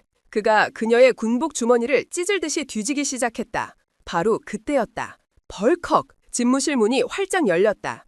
그곳에는 훈련에서 방금 복귀한 듯 흙먼지가 묻은 전투복 차림의 강동혁 소장이 서 있었다. 그는 눈앞의 광경을 보고는 의아한 표정을 지었다. 지금 이게 무슨 소란이야? 박상사가 피냄들을 맡은 상어처럼 잔인한 미소를 지으며 보고했다. 소장님, 이 XE 소장님 컴퓨터에 손을 댄 것 같습니다. 그는 한소희의 주머니에서 빼앗은 USB 열쇠고리를 강동혁의 눈앞에 흔들어 보였다. 강동혁의 얼굴에서 모든 핏기가 사라졌다. 그는 USB를 빼앗아 들고 자신의 컴퓨터에 다시 꽂았다. 그리고 드라이브의 속성을 확인했다. 사용된 공간 217기가. 그의 얼굴이 경악과 분노로 일그러졌다. 그의 모든 비밀, 그의 모든 죄악이 이 작은 저장 장치 안에 담겨 있었다. 그는 천천히 고개를 들었다. 그의 눈은 더 이상 인간의 눈이 아니었다. 모든 것이 발각된 악마의 눈이었다. 그는 이빨 가는 소리를 내며 한소희를 노려보았다. 그의 목소리가 지옥의 밑바닥에서부터 울려 뻗지는 듯했다. 네 년이었구나. 내 뒤통수를 친 쥐새끼가. 강동혁의 얼굴은 더 이상 인간의 얼굴이 아니었다. 모든 것이 발각된 짐승, 벼랑 끝에 몰린 독사의 얼굴이었다. 그의 눈동자에서는 이성이 사라지고 오직 파괴적인 광기만이 이글거리고 있었다. 그의 턱 근육이 경련하듯 꿈틀거렸고 입에서는 으르렁거리는 소리가 새어나왔다. 그의 손이 번개처럼 날아왔다. 짝! 살점이 터지는 듯한 날카로운 파열음이 집무실의 정적을 갈랐다. 한소희의 고개가 부러질 듯이 옆으로 돌아갔다. 시야가 순간 하얗게 변했다가 붉게 물들었다. 입안에서 비릿한 피맛이 확 퍼져나갔다. 그녀의 몸이 균형을 잃고 차가운 바닥으로 쓰러졌다. 깁스를 한 다리에 엄청난 충격이 가해지며 뼈를 깎는 듯한 고통이 온몸으로 퍼져나갔다. 하지만 그것은 시작에 불과했다. 강동혁이 이성을 잃고 그녀에게 달려들었다. 그는 군홧발로 그녀의 복부를 사정없이 걷어찼다. 퍽! 크억! 숨이 막혔다. 폐 속의 모든 공기가 빠져나가는 듯했다. 그녀는 새우처럼 몸을 말고 가쁜 숨을 몰아쉬었다. 박상사 역시 악마처럼 웃으며 폭행에 가담했다. 이런 개 같은 년, 감히 소장님을 상대로 간첩질을 해? 그는 그녀의 머리채를 움켜쥐고 그대로 바닥에 내리찍었다. 쿵! 쿵! 눈앞에서 별이 번쩍였다. 의식이 흐릿해졌다. 강동혁은 잠시 숨을 고르더니 미친 사람처럼 웃기 시작했다. 하하하하하하. 그래, 이렇게 된 이상 더 이상 숨길 필요도 없겠지. 그의 눈이 번뜩였다. 그는 단순히 그녀를 죽이는 것만으로는 분이 풀리지 않는다는 표정이었다. 그는 더 잔인하고 더 끔찍한 것을 원하고 있었다. 그가 박상사에게 명령했다. 2년을 끌고 가. 어디로 가시겠습니까, 소장님? 식당으로. 강동혁의 입가에 뒤틀린 미소가 걸렸다. 모든 병사들이 보는 앞에서 본보기를 보여줘야겠다. 감히 나를 배신한 자의 최후가 어떤 것인지 이 부대의 모든 놈들의 뼈와 살에 똑똑히 새겨줄 테다. 박상사는 그 명령에 희열을 느끼는 듯 잔인하게 웃으며 한소희의 머리채를 다시 움켜쥐었다. 일어나 이년아. 그녀는 질질 끌려가기 시작했다. 깁스한 다리가 바닥에 쓸리며 살점이 긁혀나가는 고통이 느껴졌지만 저항할 힘조차 남아있지 않았다. 사단장실 복도를 지날 때 행정반의 모든 병사들이 겁에 질린 눈으로 그 광경을 쳐다보았다. 하지만 그 누구도 감히 나서지 못했다. 그저 공포에 질려 고개를 숙일 뿐이었다. 강동혁의 광기는 이미 부대 전체를 얼어붙게 만들고 있었다. 저녁 식사 시간이 막 시작된 식당은 수백 명의 병사들로 가득 차 있었다. 식판 부딪히는 소리, 숟가락 소리, 왁자지껄 떠드는 소리가 공간을 메우고 있었다. 하지만 식당 문이 거칠게 열리고 강동혁과 박상사에게 머리채를 잡혀 끌려 들어오는 한소희의 모습이 보이자 그 모든 소음이 거짓말처럼 멎었다. 정적, 수백 개의 숟가락이 동시에 멈췄다. 수백 쌍의 눈이 경악과 공포에 물들어 식당 중앙으로 끌려 들어오는 그녀를 향했다. 강동혁은 마치 연극무대의 주인공처럼 식당 중앙으로 성큼성큼 걸어 들어갔다. 그는 병사들의 공포 어린 시선을 즐기는 듯했다. 모두 주목! 그의 목소리가 스피커를 찢을 듯이 울려 퍼졌다. 박상사는 한소희를 식당 중앙에 있는 의자에 던지듯 앉혔다. 그리고 미리 준비해온 굵은 밧줄로 그녀의 몸을 의자에 꽁꽁 묶기 시작했다. 그녀의 두 팔은 등 뒤로 꺾인 채 묶였고 상체와 다리 역시 의자에 단단히 고정되었다. 이제 그녀는 조금도 움직일 수 없었다. 강동혁은 식탁 위에 올라서서 수백 명의 병사들을 내려다보며 연설을 시작했다. 그의 목소리는 광적인 열기로 가득 차 있었다. 여기 내 앞에 묶여있는 이 계집이 누군지 아는가?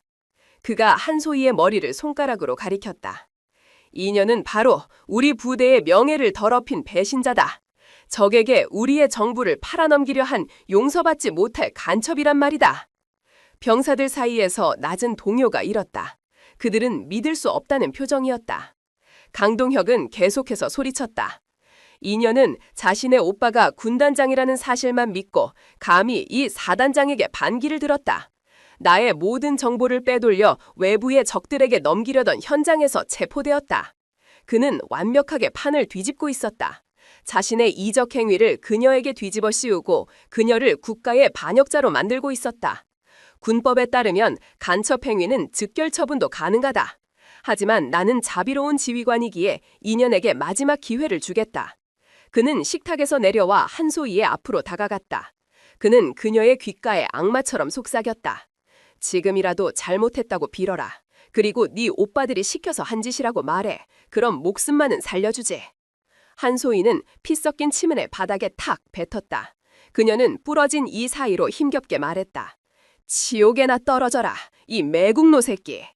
그녀의 대답에 강동혁이 얼굴에서 마지막 남은 위선적인 미소마저 사라졌다. 그는 차갑게 말했다. 좋다. 네가 선택한 길이다. 그는 뒤를 돌아 박상사에게 눈짓했다. 가져와. 박상사는 기다렸다는 듯이 식당 구석에 정비 도구함으로 달려갔다.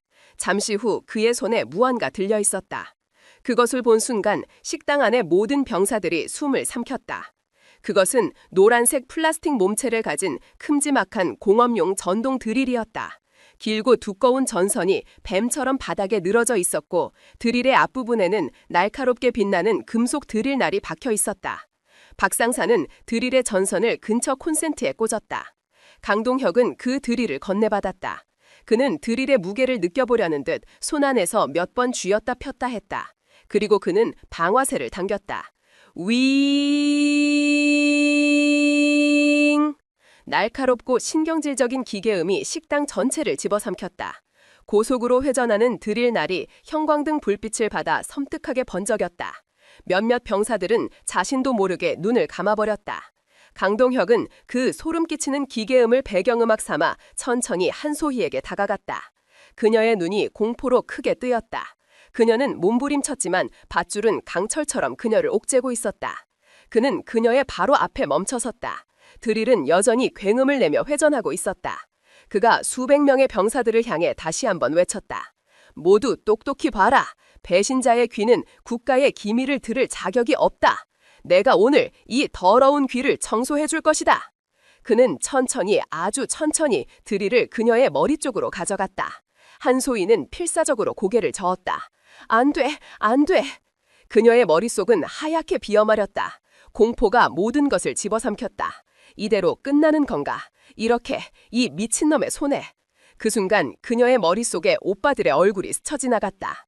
위험할 순간이 오면 비상신호, 볼펜. 하지만 볼펜은 이미 집무실 바닥에 떨어진 채였다. 그녀는 지금 아무것도 가지고 있지 않았다. 아니, 있었다. 그녀는 필사적으로 생각했다. 박상사가 자신의 주머니를 뒤질 때 분명히 USB만 빼앗아갔다. 볼펜은 그 과정에서 바닥에 떨어졌을 것이다. 아니, 그보다 더 확실한 것. 그녀가 마지막으로 받은 비상신호 장치. 그녀의 군화 밑창에 숨겨진 초소형 압력 센서 세 번째 비상 장치였다. 맏형 한태웅의 편집증적인 걱정이 만들어낸 마지막 보루. 만약 손을 쓸 수 없는 상황이 온다면 발뒤꿈치로 밑창의 특정 부분을 5초간 강하게 눌러라. 그녀는 온 힘을 다해 깁스를 하지 않은 오른쪽 발에 힘을 쥐었다. 그녀는 발뒤꿈치를 바닥에 대고 군화 안쪽의 특정 지점을 미친 듯이 눌렀다. 하나, 둘, 셋.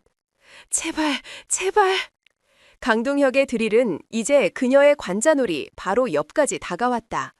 고속으로 회전하는 드릴날에서 나오는 바람이 그녀의 머리카락을 흩날렸다. 뜨거운 모터의 열기가 느껴졌다. 그가 역겨운 미소를 지으며 말했다. 마지막으로 할 말은 있나? 한소희는 눈을 질끈 감았다.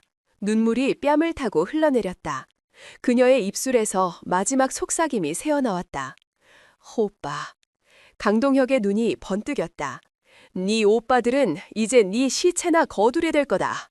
그는 드릴을 쥔 손에 힘을 주었다. 끼이. 드릴날이 그녀의 귓가를 향해 아주 천천히 파고들기 시작했다. 제7기동군단 지휘통제실 지하 벙커. 거래한 작전 상황판 위에는 수십 개의 위성 지도와 암호화된 데이터들이 쉴 새 없이 흘러가고 있었다. 한태웅은 미동도 없이 그 앞에 서 있었다. 지난 며칠간 그는 잠을 거의 자지 않았다. 그의 모든 신경은 오직 하나의 좌표에 고정되어 있었다. 제2사단 사단장실. 그곳에서 실시간으로 전송되는 여동생의 위치 신호와 음성 데이터. 그는 강동혁과 첸 선생의 대화를 통해 사태가 자신의 예상보다 훨씬 심각하다는 것을 깨달았다. 이것은 단순한 군납비리가 아니었다. 국가의 근간을 뒤흔드는 거대한 이적 행위였다. 그리고 그 중심에 자신의 여동생이 홀로 서 있었다. 그의 곁에는 한태준과 한태민이 굳은 얼굴로 서 있었다. 그들 역시 만일의 사태에 대비해 자신들의 부대에서 가장 뛰어난 특수임무대 요원들을 선발하여 비공식적으로 소집해둔 한태였다. 수십 명의 최정예 요원들이 군단 본부 인근의 위장시설에서 오직 단 한 번의 명령을 기다리며 숨을 죽이고 있었다. 바로 그 순간이었다. 삐, 삐, 삐, 삐. 벙커 전체를 뒤흔드는 날카로운 경고음이 터져나왔다. 상황판 주망에 있던 제2사단의 지도, 그 중에서도 사단장실을 가리키던 작은 녹색 점이 섬광처럼 붉게 변하며 미친 듯이 깜빡이기 시작했다. 비상신호. 한소희가 마지막 보루를 작동시킨 것이었다. 형님! 한태민의 목소리가 찢어질 듯이 터져나왔다. 한태웅의 얼굴에서 모든 감정이 사라졌다. 남은 것은 오직 얼음보다 차갑고 강철보다 단단한 분노와 결의뿐이었다. 그의 눈은 이미 전장의 지휘관으로 돌아와 있었다. 상황 전파. 그의 낮은 목소리에 벙커 안의 모든 장교들이 일사불란하게 움직이기 시작했다. 현재 시간부로 코드명 여우사냥 작전을 개시한다. 그는 헤드셋을 집어들고 암호화된 통신 채널을 열었다. 알파팀, 브라보팀, 들리는가? 헤드셋 너머로 절도 있는 목소리들이 동시에 울려 퍼졌다. 알파팀, 이상무. 브라보팀, 이상무. 목표 위치, 제2사단 식당. 5분 내로 목표 지점의 모든 저항을 무력화하고 VIP를 확보한다. 반복한다. VIP의 안전을 최우선으로 확보하라. 저항하는 자는 누구든 현장에서 즉결 처분해도 좋다. 이것은 군단장의 직접 명령이다. 지금 즉시 출발하라. 그가 헤드셋을 벗어던졌다. 그리고 두 동생을 돌아보았다. 우리도 간다. 세 대의 검은색 방탄 SUV 차량이 지축을 울리는 엔진 소리와 함께 지하 벙커를 뛰쳐나왔다. 그 뒤를 이어 위장된 군용 트럭 2대에 나눠 탄 최정예 특임대 요원들이 따랐다. 그들은 모든 법과 절차를 무시했다. 이것은 공식적인 군사작전이 아니었다. 이것은 분노한 맹수들의 피해 사냥이었다. 한편 제2사단 식당 안. 강동혁의 드릴은 이제 한소희의 귓바퀴에 거의 닿아 있었다. 회전하는 드릴날의 선뜩한 금속 마찰음이 그녀의 고막을 찢을 듯이 파고들었다. 바로 그 찰나였다. 쾅, 쾅, 쾅. 식당의 정문과 후문 그리고 모든 창문이 동시에 폭발과 같은 괴음과 함께 안쪽으로 터져 들어왔다. 유리 파편이 비처럼 쏟아져 내리고 시커먼 군복을 입은 괴한들이 연기처럼 식당 안으로 쏟아져 들어왔다. 그들의 손에는 소음기가 장착된 K1A 기관반총이 들려 있었다. 얼굴은 검은색 발라클라바로 가려져 있었고 오직 살기로 가득 찬 두 눈만이 번뜩이고 있었다. 식당 안의 모든 병사들이 공포에 질려 비명을 지르며 식탁 아래로 몸을 숨겼다. 뭐야? 누구냐 너희들은? 강동혁이 당황하여 소리쳤다. 하지만 특임대 요원들은 대답하지 않았다. 그들은 훈련된 맹수처럼 일사불란하게 식당 내부를 장악해 나갔다. 몇몇이 강동혁에게 달려들던 박상사를 포함한 사단장 직속 부하들을 향해 총을 겨누었다. 움직이면 쏜다! 모두 손 머리 위로 올리고 엎드려! 저항하려던 몇몇이 개머리판에 맞아 신음하며 쓰러졌다. 그리고 식당 정문으로 3명의 남자가 걸어 들어왔다. 그들은 더 이상 말끔한 정장 차림이 아니었다. 방탄복과 전술 장비를 착용한 완벽한 전투 태세였다. 선두에 선 한태웅의 얼굴은 분노로 이글거리는 지옥의 수라와도 같았다. 그의 시선은 오직 한 곳, 의자에 묶여있는 여동생 한소희에게로 향했다. 그리고 그녀의 귀를 향해 드릴을 들이대고 있는 강동혁의 모습을 본 순간 그의 눈에서 붉은 핏발이 터져나왔다. 그의 입에서 지축을 울리는 포효가 터져나왔다. 그 더러운 손 당장 내려놓아라, 강동혁! 강동혁은 눈앞의 광경을 믿을 수 없었다. 한태웅, 한태준, 한태민. 3명의 장군이 군단 직속 최정예 특임대를 이끌고 자신의 식당에 나타난 것이다. 그는 모든 것이 끝났음을 직감했다. 하지만 이대로 죽을 수는 없었다. 그는 최후의 발악을 하기로 결심했다. 그는 한소희의 목에 팔을 두르고 회전하는 드릴을 그녀의 관자놀이에 바싹 갖다 댔다. 움직이지 마! 모두 물러서! 한 발짝이라도 더 다가오면 인연의 머리통을 뚫어버릴 테다. 그는 한소희를 인질 삼아 질질 끌며 식당 뒷문 쪽으로 천천히 움직이기 시작했다. 차를 준비해! 한태민이 분노를 참지 못하고 총을 들어 그를 겨누었다. 이 개자식이 당장 소희한테서 떨어져! 하지만 한태웅이 그의 총구를 손으로 막았다. 섣불리 움직이지 마라. 놈은 지금 제정신이 아니야. 강동혁은 박상사를 포함한 몇몇 충성스러운 부하들과 함께 한소희를 끌고 식당 뒷문으로 빠져나갔다. 식당 밖에는 그의 지휘용 군용 지프가 대기하고 있었다. 그들은 한소희를 뒷좌석에 던져놓고 미친 듯이 차에 올라탔다. 부앙! 군용 지프가 엔진 터지는 소리를 내며 흙먼지를 일으키고 4단 내 도로를 질주하기 시작했다. 한태웅이 헤드셋에 대고 외쳤다. 알파팀은 VIT를 구출한다. 브라보팀은 나를 따르라. 놈을 놓쳐서는 안 된다. 세 형제는 즉시 밖으로 뛰쳐나와 자신들의 방탄 SUV에 올라탔다. 추격해! 굉음과 함께 2대의 차량이 4단 영내에서 숨막히는 추격전을 벌이기 시작했다. 강동혁이 운전하는 지프는 병사들을 들이받을 듯이 아슬아슬하게 질주했다. 막사와 훈련장을 닥치는 대로 가로질렀다. 그의 목표는 단 하나, 부대의 후문에 있는 탄약고였다. 그곳에서 무기를 확보하고 최후의 저항을 하거나 혹은 인지를 이용해 부대를 빠져나가려는 속셈이었다. 한태준이 조수석에서 지도를 보며 외쳤다. 형님, 놈의 예상 도주로 3번 훈련장을 거쳐 후문 탄약고로 향하고 있습니다. 한태웅은 운전대를 잡은 채 앞서 달리는 지프를 매서운 눈으로 쫓았다. 태민아, 저놈의 타이어를 쏴! 뒷좌석에 앉아있던 한태민이 창문을 내리고 K1A 기관단총을 밖으로 꺼내들었다. 맡겨주십시오. 그는 흔들리는 차 안에서 놀라운 집중력으로 앞서 달리는 지프의 뒷바퀴를 조준했다. 탕! 짧은 점사가 불을 뿜었다. 하지만 고속으로 달리는 차량에서 타이어를 맞추는 것은 거의 불가능에 가까웠다. 총알은 아스팔트 바닥에 불꽃만 일으킬 뿐이었다. 바로 그때 강동혁의 지프가 급하게 좌회전을 하며 비포장 훈련장으로 들어섰다. 울퉁불퉁한 흙길 위에서 차량들이 미친 듯이 요동쳤다. 뒷좌석에서 한소희는 희미해지는 의식을 간신히 붙잡고 있었다. 그녀는 고통 속에서도 자신의 역할이 아직 끝나지 않았음을 직감했다. 그녀는 묶인 손으로 몰래 강동혁의 운전석 시트 아래에 있는 무언가를 더듬었다. 수류탄. 강동혁이 최후의 발악을 위해 준비해둔 것이 분명했다.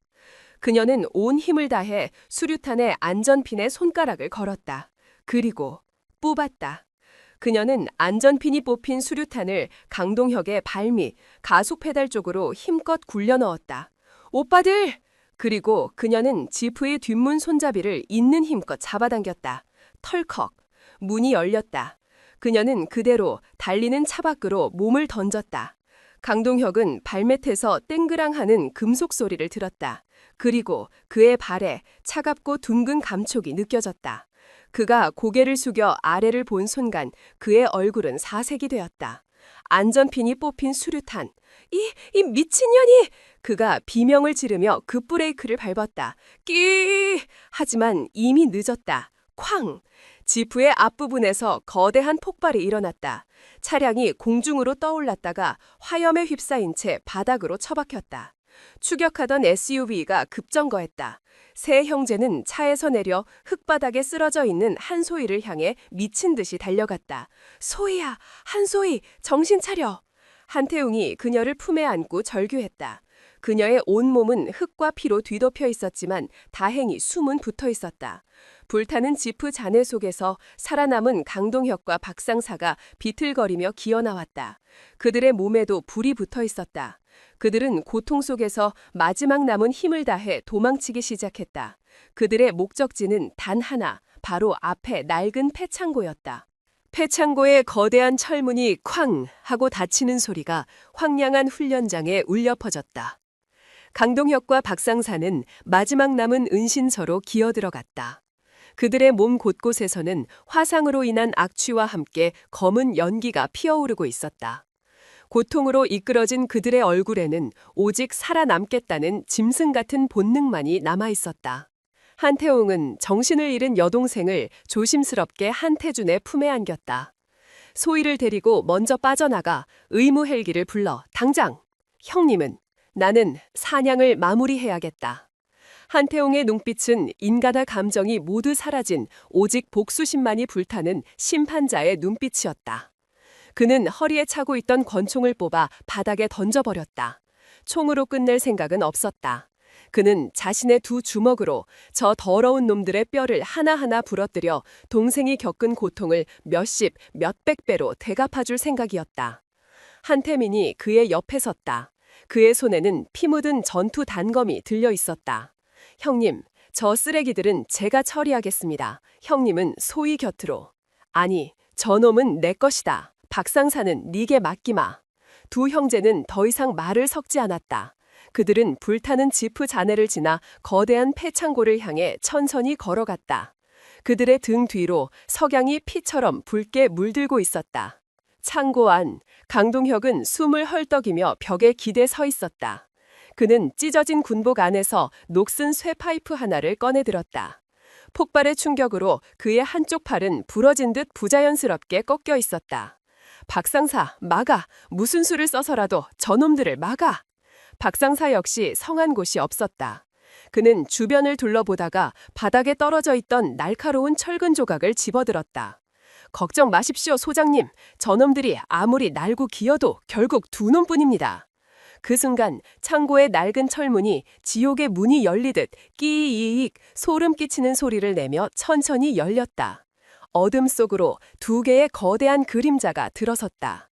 한태웅과 한태민이었다. 한태민이 먼저 입을 열었다. 그의 목소리는 경멸로 가득 차 있었다. 네 놈이 박상사인가? 위병소에서 입을 함부로 놀리던 벌레 새끼. 그는 전투 단검을 거꾸로 쥐고 박상사를 향해 천천히 걸어갔다. 박상사는 공포를 이기기 위해 악을 썼다. 닥쳐! 여기가 어디라고 감히! 죽고 싶어 환장했구나! 그는 철근을 휘두르며 먼저 달려들었다. 하지만 그의 공격은 너무나도 어설펐다. 한태민은 상체를 살짝 비트는 것만으로 그의 공격을 가볍게 피했다. 그리고 다음 순간 그의 몸이 안쪽으로 파고들었다. 퍽! 한태민의 팔꿈치가 박상사의 명치를 정확하게 가격했다. 박상사의 입에서 비명조차 되지 못하는 소리가 터져나왔다. 그는 눈알이 튀어나올 듯한 충격에 숨을 쉬지 못하고 그대로 무릎을 꿇었다. 한태민은 거기서 멈추지 않았다. 그는 무릎 꿇은 박상사의 턱을 아래에서 위로 강하게 걷어찼다. 짝! 박상사의 고개가 부러질 듯이 뒤로 꺾였다. 이빨 몇 개가 피와 함께 공중으로 흩뿌려졌다. 그는 그대로 의식을 잃고 바닥으로 쓰러졌다. 이 모든 일이 눈 깜짝할 사이에 벌어졌다. 이제 창고 안에는 한태웅과 강동혁 단 두 사람만이 남았다. 강동혁은 공포에 질려 뒷걸음쳤다. 오지마! 이 괴물 같은 놈! 나는 현역 소장이다! 나를 건드리면 너도 무사하지 못해! 한태웅은 대답하지 않았다.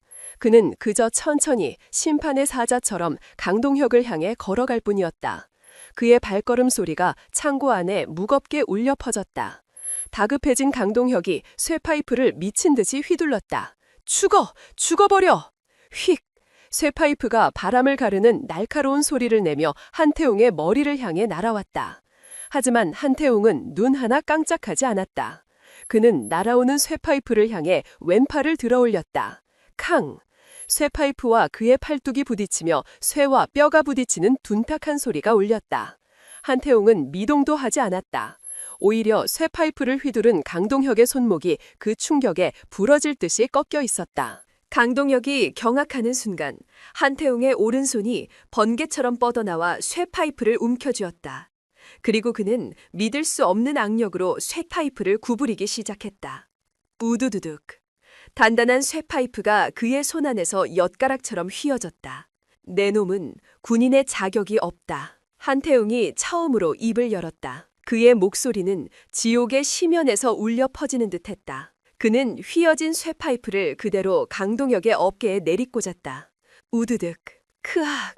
강동혁의 어깨뼈가 부서지는 끔찍한 소리와 함께 비명이 터져나왔다. 그는 쇠파이프를 놓치고 바닥을 굴렀다. 한태웅은 무게를 버리지 않았다. 그는 구부러진 쇠파이프를 들고 넘어진 강동혁에게 다가가 그의 부러진 팔을 군홧발로 지그시 밟았다. 내 놈의 그 더러운 손으로 내 동생을 때렸겠다. 그가 밟은 발에 힘을 주자 강동혁의 입에서 다시 한번 끔찍한 비명이 터져나왔다. 그리고 이 더러운 발로는 내 동생을 찾겠지. 그는 쇠파이프를 들어 강동혁의 허벅지를 내리쳤다. 퍽! 둔탁한 소리와 함께 허벅지 뼈가 부러지는 소리가 들렸다. 강동혁은 더 이상 비명조차 지르지 못했다. 그는 고통에 몸부림치며 눈물과 콧물을 쏟아냈다. 잘못했다. 살려줘. 한태웅은 그의 애원을 무시했다. 그의 눈에는 자비란 존재하지 않았다. 그는 강동혁의 멱살을 잡아 일으켜 세웠다. 마지막이다. 내 놈의 그 추악한 입으로 내 동생을 모욕했겠다. 그의 주먹이 바람을 갈랐다. 퍽! 첫 번째 주먹은 강동혁의 오른쪽 광대뼈를 함몰시켰다. 퍽! 두 번째 주먹은 그의 콧뼈를 완전히 박살냈다. 퍽! 퍽! 퍽! 세 번째, 네 번째, 다섯 번째 주먹이 쉴 새 없이 그의 안면에 꽂혔다. 강동혁의 얼굴은 더 이상 형체를 알아볼 수 없을 정도로 피와 살점으로 뒤범벅이 되었다. 마침내 한태웅은 너덜너덜해진 강동혁을 바닥에 던져버렸다. 그는 숨을 헐떡이며 자신의 피 묻은 주먹을 내려다보았다. 동생의 복수는 끝났다. 하지만 그의 분노는 아직 끝나지 않았다. 그는 쓰러진 강동혁의 군복 상의를 찢어버렸다. 그리고 그의 어깨에 달려있는 금빛으로 빛나는 두 개의 별, 소장 계급장을 손으로 움켜쥐었다. 내 놈 같은 매국노에게는 이 별도 사치다. 그는 계급장을 어깨에서부터 잔인하게 뜯어냈다. 우두둑, 살점이 뜯겨져 나가는 소리와 함께 강동혁의 마지막 남은 의식이 끊어졌다. 한태웅은 피 묻은 계급장을 바닥에 던져버리고 자신의 군홧발로 그것을 지근지근 짓밟았다. 이제 모든 것이 끝났다. 창고 밖에서는 수많은 군용 차량의 사이렌 소리가 요란하게 울려 퍼지고 있었다. 한태웅은 더 이상 뒤를 돌아보지 않았다. 그는 피와 먼지로 뒤덮인 채 어둠이 내린 창고를 걸어 나왔다. 그의 등 뒤로 대한민국 육군 역사상 가장 추악했던 별 하나가 그렇게 완전히 빛을 잃고 부서져 내리고 있었다. 한태웅이 폐창고의 어둠 속에서 걸어 나왔을 때 바깥 세상은 이미 찬지가 개벽한 듯 변해 있었다.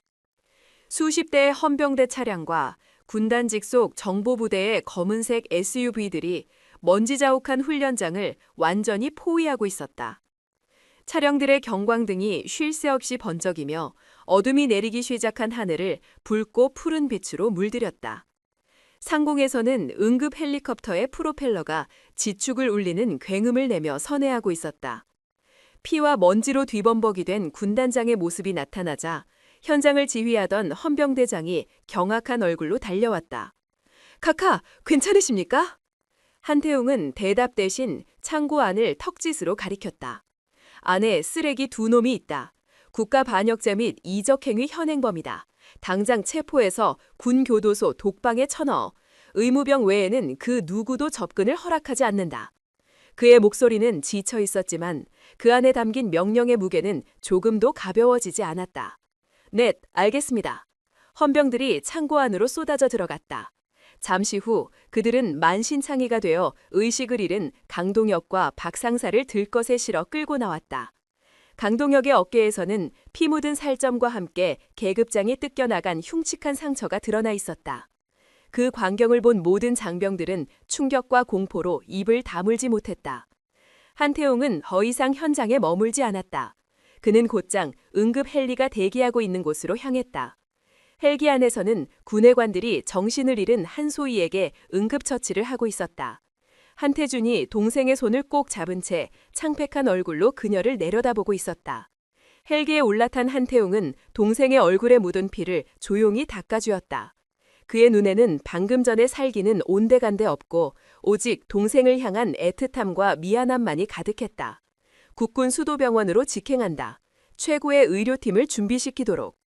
헬기는 거대한 굉음과 함께 어두운 하늘로 솟아올랐다. 그날 밤 대한민국 국방부는 발칵 뒤집혔다.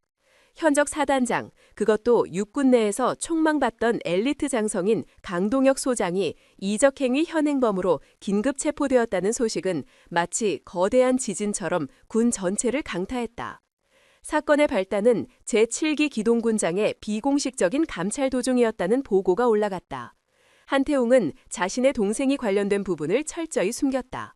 그는 강동혁의 군납비리 첩보를 입수하고 비밀리에 내사를 진행하던 중 그가 국가 안보를 위협하는 더 큰 범죄에 연루된 정황을 포착했고 증거 인멸 및 도주 우려가 있어 현장에서 직접 체포했다고 보고했다. 한소희가 목숨을 걸고 확보한 USB는 결정적인 증거, 스모킹건이 되었다. USB 안에 담긴 내용은 상상을 초월했다. 대진건설과의 비리 내역은 빙산의 일각에 불과했다. 그 안에는 중국의 무기 밀매 조직과 내통하며 불량 드론을 밀수입한 구체적인 거래 장부, 송장, 이메일 기록이 고스란히 담겨 있었다. 더욱 충격적인 것은 그가 그 자금의 일부를 이용해 북한의 해킹 부대와 연계된 브로커에게 군 내부 정보를 팔아넘기려 한 정황까지 발견된 것이었다. 그는 돈을 위해 자신의 조국을 팔아넘길 완벽한 매국노였다. 다음 날 새벽 국방부 장관 주재로 긴급 대책회의가 소집되었다.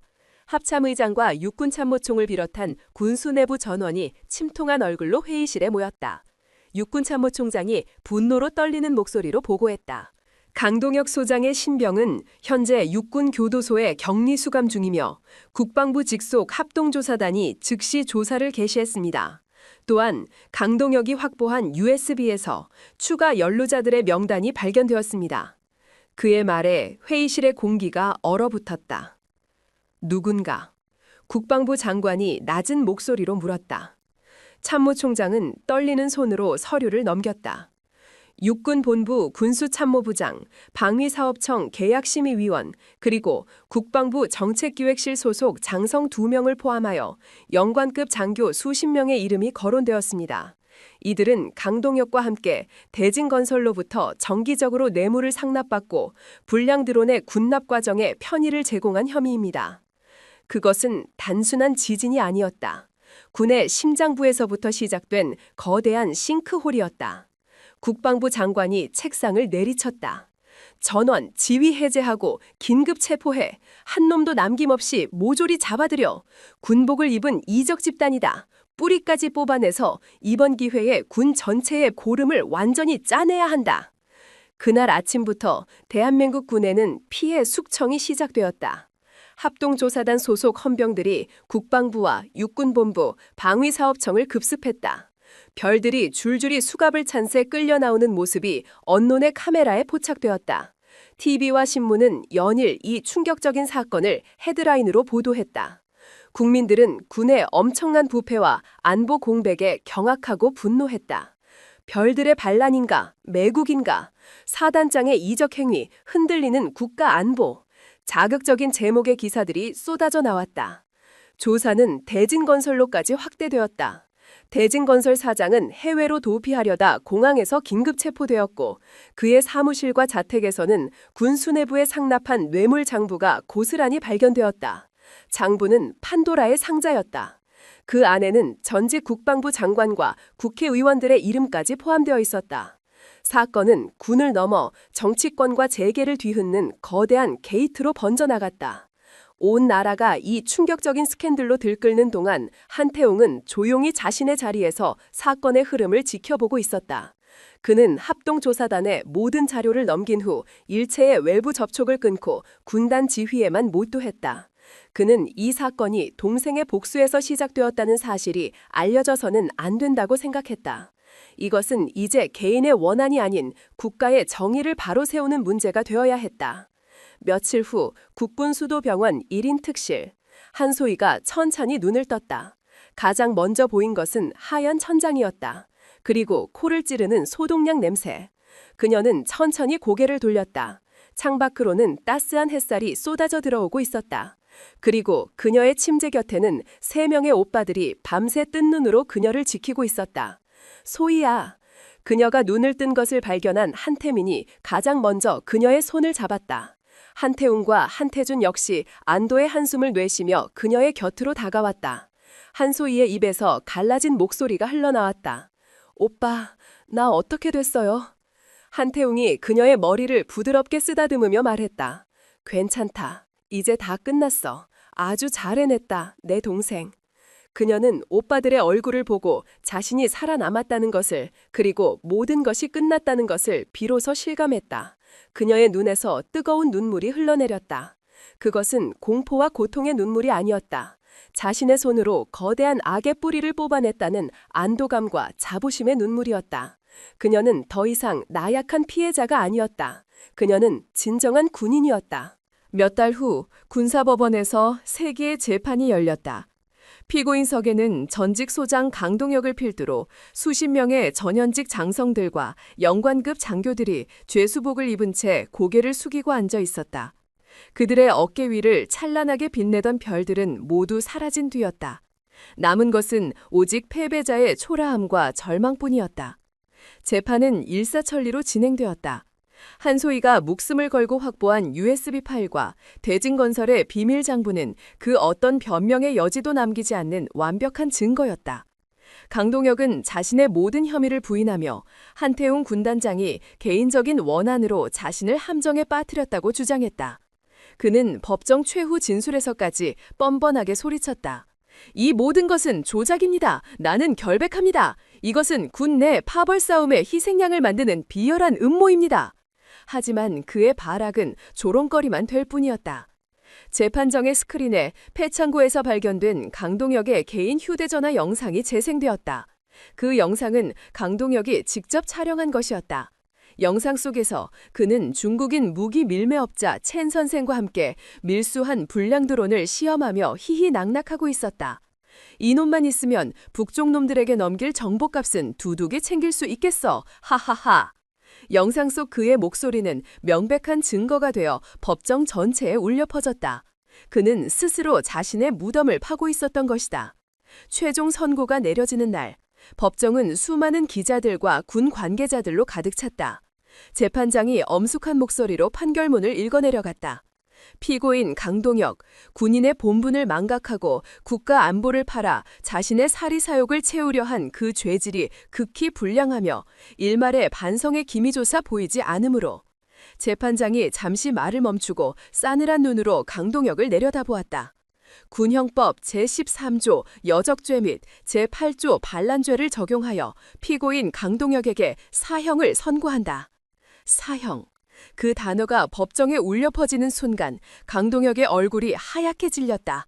그는 믿을 수 없다는 듯 비명을 질렀다. 사형이라고? 내가 사형이라고? 안 돼! 이럴 순 없어! 헌병들이 그의 양팔을 붙잡아 끌고 나갔다. 그는 법정이 떠나가라 발버둥치며 저주를 퍼부었지만 그의 목소리는 차가운 복도 너머로 허무하게 사라져갔다. 박상사를 포함한 다른 주범들 역시 무기징역에서 수십 년에 이르는 중형을 선고받았다. 군을 좀먹던 거대한 부패 조직은 그렇게 한 줌의 죄도 남기지 않고 완벽하게 해체되었다. 정의는 마침내 실현되었다. 같은 시각 국방부 대회의실. 한소희는 깁스를 푼 지 얼마 되지 않아 아직은 조금 불편한 다리로 그러나 그 어느 때보다도 꼿꼿한 자세로 단상 앞에 서 있었다. 그녀의 앞에는 국방부 장관과 합참회의장 그리고 육군의 모든 수뇌부들이 서 있었다. 그녀의 오빠들 한태웅, 한태준, 한태민 역시 자랑스러운 눈빛으로 막내 동생을 바라보고 있었다. 그녀의 오빠들 한태웅 역시 자랑스러운 눈빛으로 막내 동생을 바라보고 있었다. 국방부 장관이 직접 그녀의 군복에 무공훈장을 달아주었다. 군인에게 주어지는 가장 큰 영예, 화랑 무공훈장이었다. 한소희 이병, 그대는 자신의 목숨을 걸고 군의 심장부에 파고든 거대한 적을 색출해냈다. 그대의 용기와 희생은 전군의 귀감이 될 것이다. 대한민국 국군을 대표하여 진심으로 그대의 공을 치하한다. 장관의 말이 끝나자 회의실에 모인 모든 장성들이 그녀를 향해 우레와 같은 박수를 보냈다. 한소희는 눈시울이 뜨거워지는 것을 느꼈다. 몇 달 전 식당 의자에 묶여 드릴의 공포 앞에서 절규하던 나약한 피해자. 하지만 그녀는 이제 더 이상 그곳에 없었다. 그녀는 수많은 시련과 고통을 겪으며 모든 것을 이겨냈다. 그는 자신의 상처를 극복하고 그것을 더 큰 용기와 정의감으로 승화시켰다. 그녀는 이제 단순한 군인이 아니었다. 스스로의 힘으로 정의를 지켜낸 진정한 영웅으로 다시 태어난 것이다. 그녀는 단상 위에서 천천히 거수경례를 붙였다. 충성! 그녀의 목소리는 낭낭했고 그녀의 눈빛은 그 어떤 장성의 눈빛보다도 강하고 깊었다. 그녀는 더 이상 오빠들의 보호가 필요한 여동생이 아니었다. 그녀는 스스로 빛나는 별이 되었다. 훈장 수여식이 끝나고 그녀는 오빠들과 함께 국방부 청사 밖으로 걸어 나왔다. 눈부신 가을 햇살이 그녀의 얼굴 위로 쏟아져 내렸다. 한태웅이 말없이 그녀의 어깨를 감싸 안았다. 그의 얼굴에는 자랑스러움과 안도감이 뒤섞여 있었다. 고생 많았다. 이제 정말 다 끝났다. 한소희는 오빠를 보며 환하게 웃었다. 그것은 고통의 기억을 모두 씻어내는 맑고 순수한 미소였다. 아니요, 오빠. 이제 시작이에요. 그녀의 눈은 저 멀리 늠름하게 훈련받고 있는 다른 젊은 병사들을 향해 있었다. 그녀는 깨달았다. 진정한 군인의 사명은 적을 죽이는 것만이 아니라는 것을. 때로는 내부의 적과 싸워야 하고 부패한 시스템과 맞서 싸워야 하며 동료들의 상처를 보듬고 함께 나아가야 한다는 것을. 그녀는 이제 그 길에 가장 앞에서 가장 밝은 빛이 되어 다른 이들을 이끌어갈 것이다. 그녀는 피해자에서 생존자로 그리고 이제는 수호자로 완벽하게 성장했다. 그녀의 가슴에 달린 훈장은 그 위대한 성장의 증표였다. 그로부터 1년의 시간이 흘렀다. 계절이 여러 번 바뀌는 동안 군에는 많은 변화가 있었다. 강동혁 사건으로 시작된 군개혁의 바람은 군납비리와 부조리의 뿌리를 상당 부분 도려냈고 군은 이전보다 훨씬 투명하고 건강한 조직으로 거듭나고 있었다. 제2사단 연병장. 뜨거운 여름 햇살 아래 갓 임관한 신임 하사들의 진급식이 열리고 있었다. 빳빳하게 다려진 군복을 입은 젊은 군인들의 얼굴에는 긴장감과 함께 자부심이 가득했다. 이상 50명, 하사로의 진급을 명함, 이에 임명장을 수여함, 충성. 사단장의 말이 끝나자 연병장의 도열한 병사들 사이에서 우레와 같은 박수가 터져나왔다. 진급자 대열의 가장 앞줄, 유난히 작지만 다부진 체구의 한 여군 하사가 단상 위로 성큼성큼 걸어 올라갔다. 그녀의 군화 소리는 그 어떤 남자 군인의 것보다도 절도 있고 힘탔다. 한소희 하사. 지난 1년 동안 그녀는 모두의 예상을 뛰어넘는 성장을 보여주었다. 끔찍한 사건의 피해자라는 동정어린 시선에 굴하지 않고 누구보다 혹독하게 훈련에 매진했다. 부사관 학교를 수석으로 졸업했고 동기들 사이에서는 독사라는 별명으로 불릴 정도였다. 그녀는 자신의 상처를 약점이 아닌 강인함의 원천으로 삼았다. 그녀가 단상 위에서 사단장에게 경례를 올리는 순간 연병장 한편에 마련된 귀빈석에 앉아있던 3명의 남자가 조용히 자리에서 일어났다. 중장 한태웅, 소장 한태준, 준장 한태민. 3명의 장군은 약속이라도 한 듯 막내 여동생이 하사 계급장을 수여받는 영광스러운 순간을 함께하기 위해 이곳에 와 있었다. 그들의 군복 어깨 위에서 도합 6개의 별이 여름의 태양보다 더 찬란하게 빛나고 있었다. 그들의 등장은 연병장에 있는 모든 이들의 시선을 사로잡았다. 군단장, 사단장, 여단장이 한낱 하사 진급식에 나란히 참석하는 것은 군 역사상 전례가 없는 일이었다. 사람들은 저 젊은 여군 하사가 누구인지 수군거리기 시작했다. 진급식이 끝나고 한소희는 자랑스러운 얼굴로 오빠들에게 달려왔다. 오빠들, 어떻게 다 같이 오셨어요? 한태민이 특유의 호탕한 웃음을 터뜨리며 그녀의 머리를 헝클어뜨렸다. 이 오빠들이 우리 막내 하사 되는 말을 어떻게 그냥 지나치냐. 이야, 이제 한 하사라고 불러야겠네. 꼴에 제법 군인 티가 나는데. 아, 왜 이래요? 한소희가 그의 손을 쳐내며 투덜거렸지만 그녀의 얼굴에는 행복한 미소가 가득했다. 한태준이 부드러운 미소와 함께 그녀에게 작은 꽃다발을 건넸다. 축하한다, 소희야. 정말 자랑스럽구나. 마지막으로 한태웅이 아무 말 없이 그녀의 어깨에 달린 하사 계급장을 손으로 만져주었다. 그의 무뚝뚝한 얼굴에 아주 희미하지만 따뜻한 미소가 걸려 있었다. 그 짧은 한마디에 지난 모든 시간의 고통과 영광이 담겨 있었다. 내 남매는 연병장 가장자리에 있는 커다란 나무 그늘 아래로 걸어갔다. 그들은 땀 흘리며 훈련하는 젊은 병사들의 모습을 한참 동안 말없이 바라보았다. 함성과 구령 소리가 여름의 공기를 뜨겁게 달구고 있었다. 한태웅이 먼저 입을 열었다. 그의 목소리는 그 어느 때보다도 평온했다. 우리가 군인이 된 이유가 무엇이었을까? 어릴 적에는 그저 아버지의 뒤를 잇는 것이 당연하다고만 생각했었지. 그들의 아버지는 한국전쟁에 참전했던 명예로운 군인이었다. 한태준이 그의 말에 동의했다. 맞습니다, 형님. 저 역시 그저 별을 다는 것이, 높은 자리에 오르는 것이 군인의 성공이라고만 믿고 살았습니다. 하지만 그의 시선이 한소희에게로 향했다. 이러면서 깨달았습니다. 진정한 군인의 임무는 계급장을 지키는 것이 아니라 우리가 지켜야 할 사람들을 지키는 것이라는 걸요. 한태민이 주먹을 꽉 쥐며 말했다. 강동혁 같은 쓰레기들이 다시는 이 군복에 나타나지 못하도록 우리부터 정신을 차려야 합니다. 힘없는 병사 하나하나가 억울한 일을 당하지 않는 군대, 그런 군대를 만드는 것이 우리가 진짜로 해야 할 일입니다.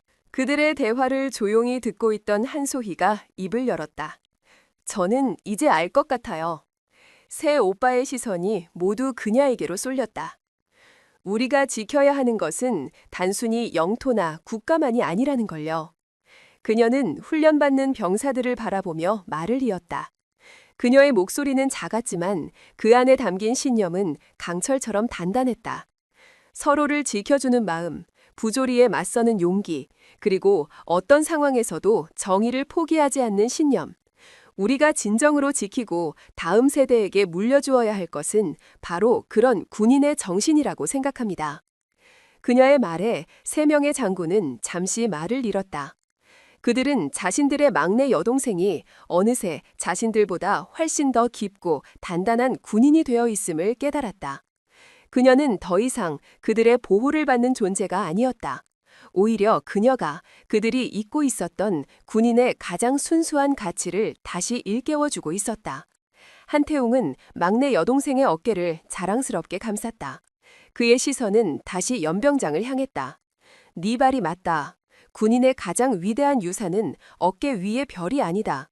우리가 서로에게 물려주는 용기와 신념, 그것이 진정 유산이다. 마치 우리 가족처럼 말이다. 내 남매는 나란히 서서 뜨거운 태양 아래 땀 흘리는 젊은 병사들을 바라보았다. 그들의 모습 위로 아버지의 모습이, 그리고 앞으로 이 군을 이끌어갈 미래의 모습이 겹쳐 보였다. 3명의 오빠는 동생을 지키기 위해 호랑이처럼 싸웠다. 하지만 결국 거대한 악을 이기는 결정적인 무기는 막내의 꺾이지 않는 용기였다. 그들은 이제 약속한다. 자신들의 남은 군 생활을 바로 저 젊은 병사들이 더 이상 억울한 눈물을 흘리지 않는 정의롭고 명예로운 군대를 만드는 데 바치겠다고. 그것이 바로 한 가족이자 전우인 내 남매의 별보다 빛나는 새로운 약속이었다. 한씨 삼형제는 막내 여동생을 지키기 위해 성난 호랑이처럼 싸웠습니다. 하지만 결국 거대한 악을 이기는 결정적인 무기는 막내 여동생의 용기였습니다. 여러분은 어떻게 생각하십니까? 역경을 이겨내는 더 큰 원동력은 가족을 지키려는 사랑일까요? 아니면 정의를 지키려는 신념일까요? 여러분의 생각을 댓글로 남겨주시고 이야기를 공유해주세요.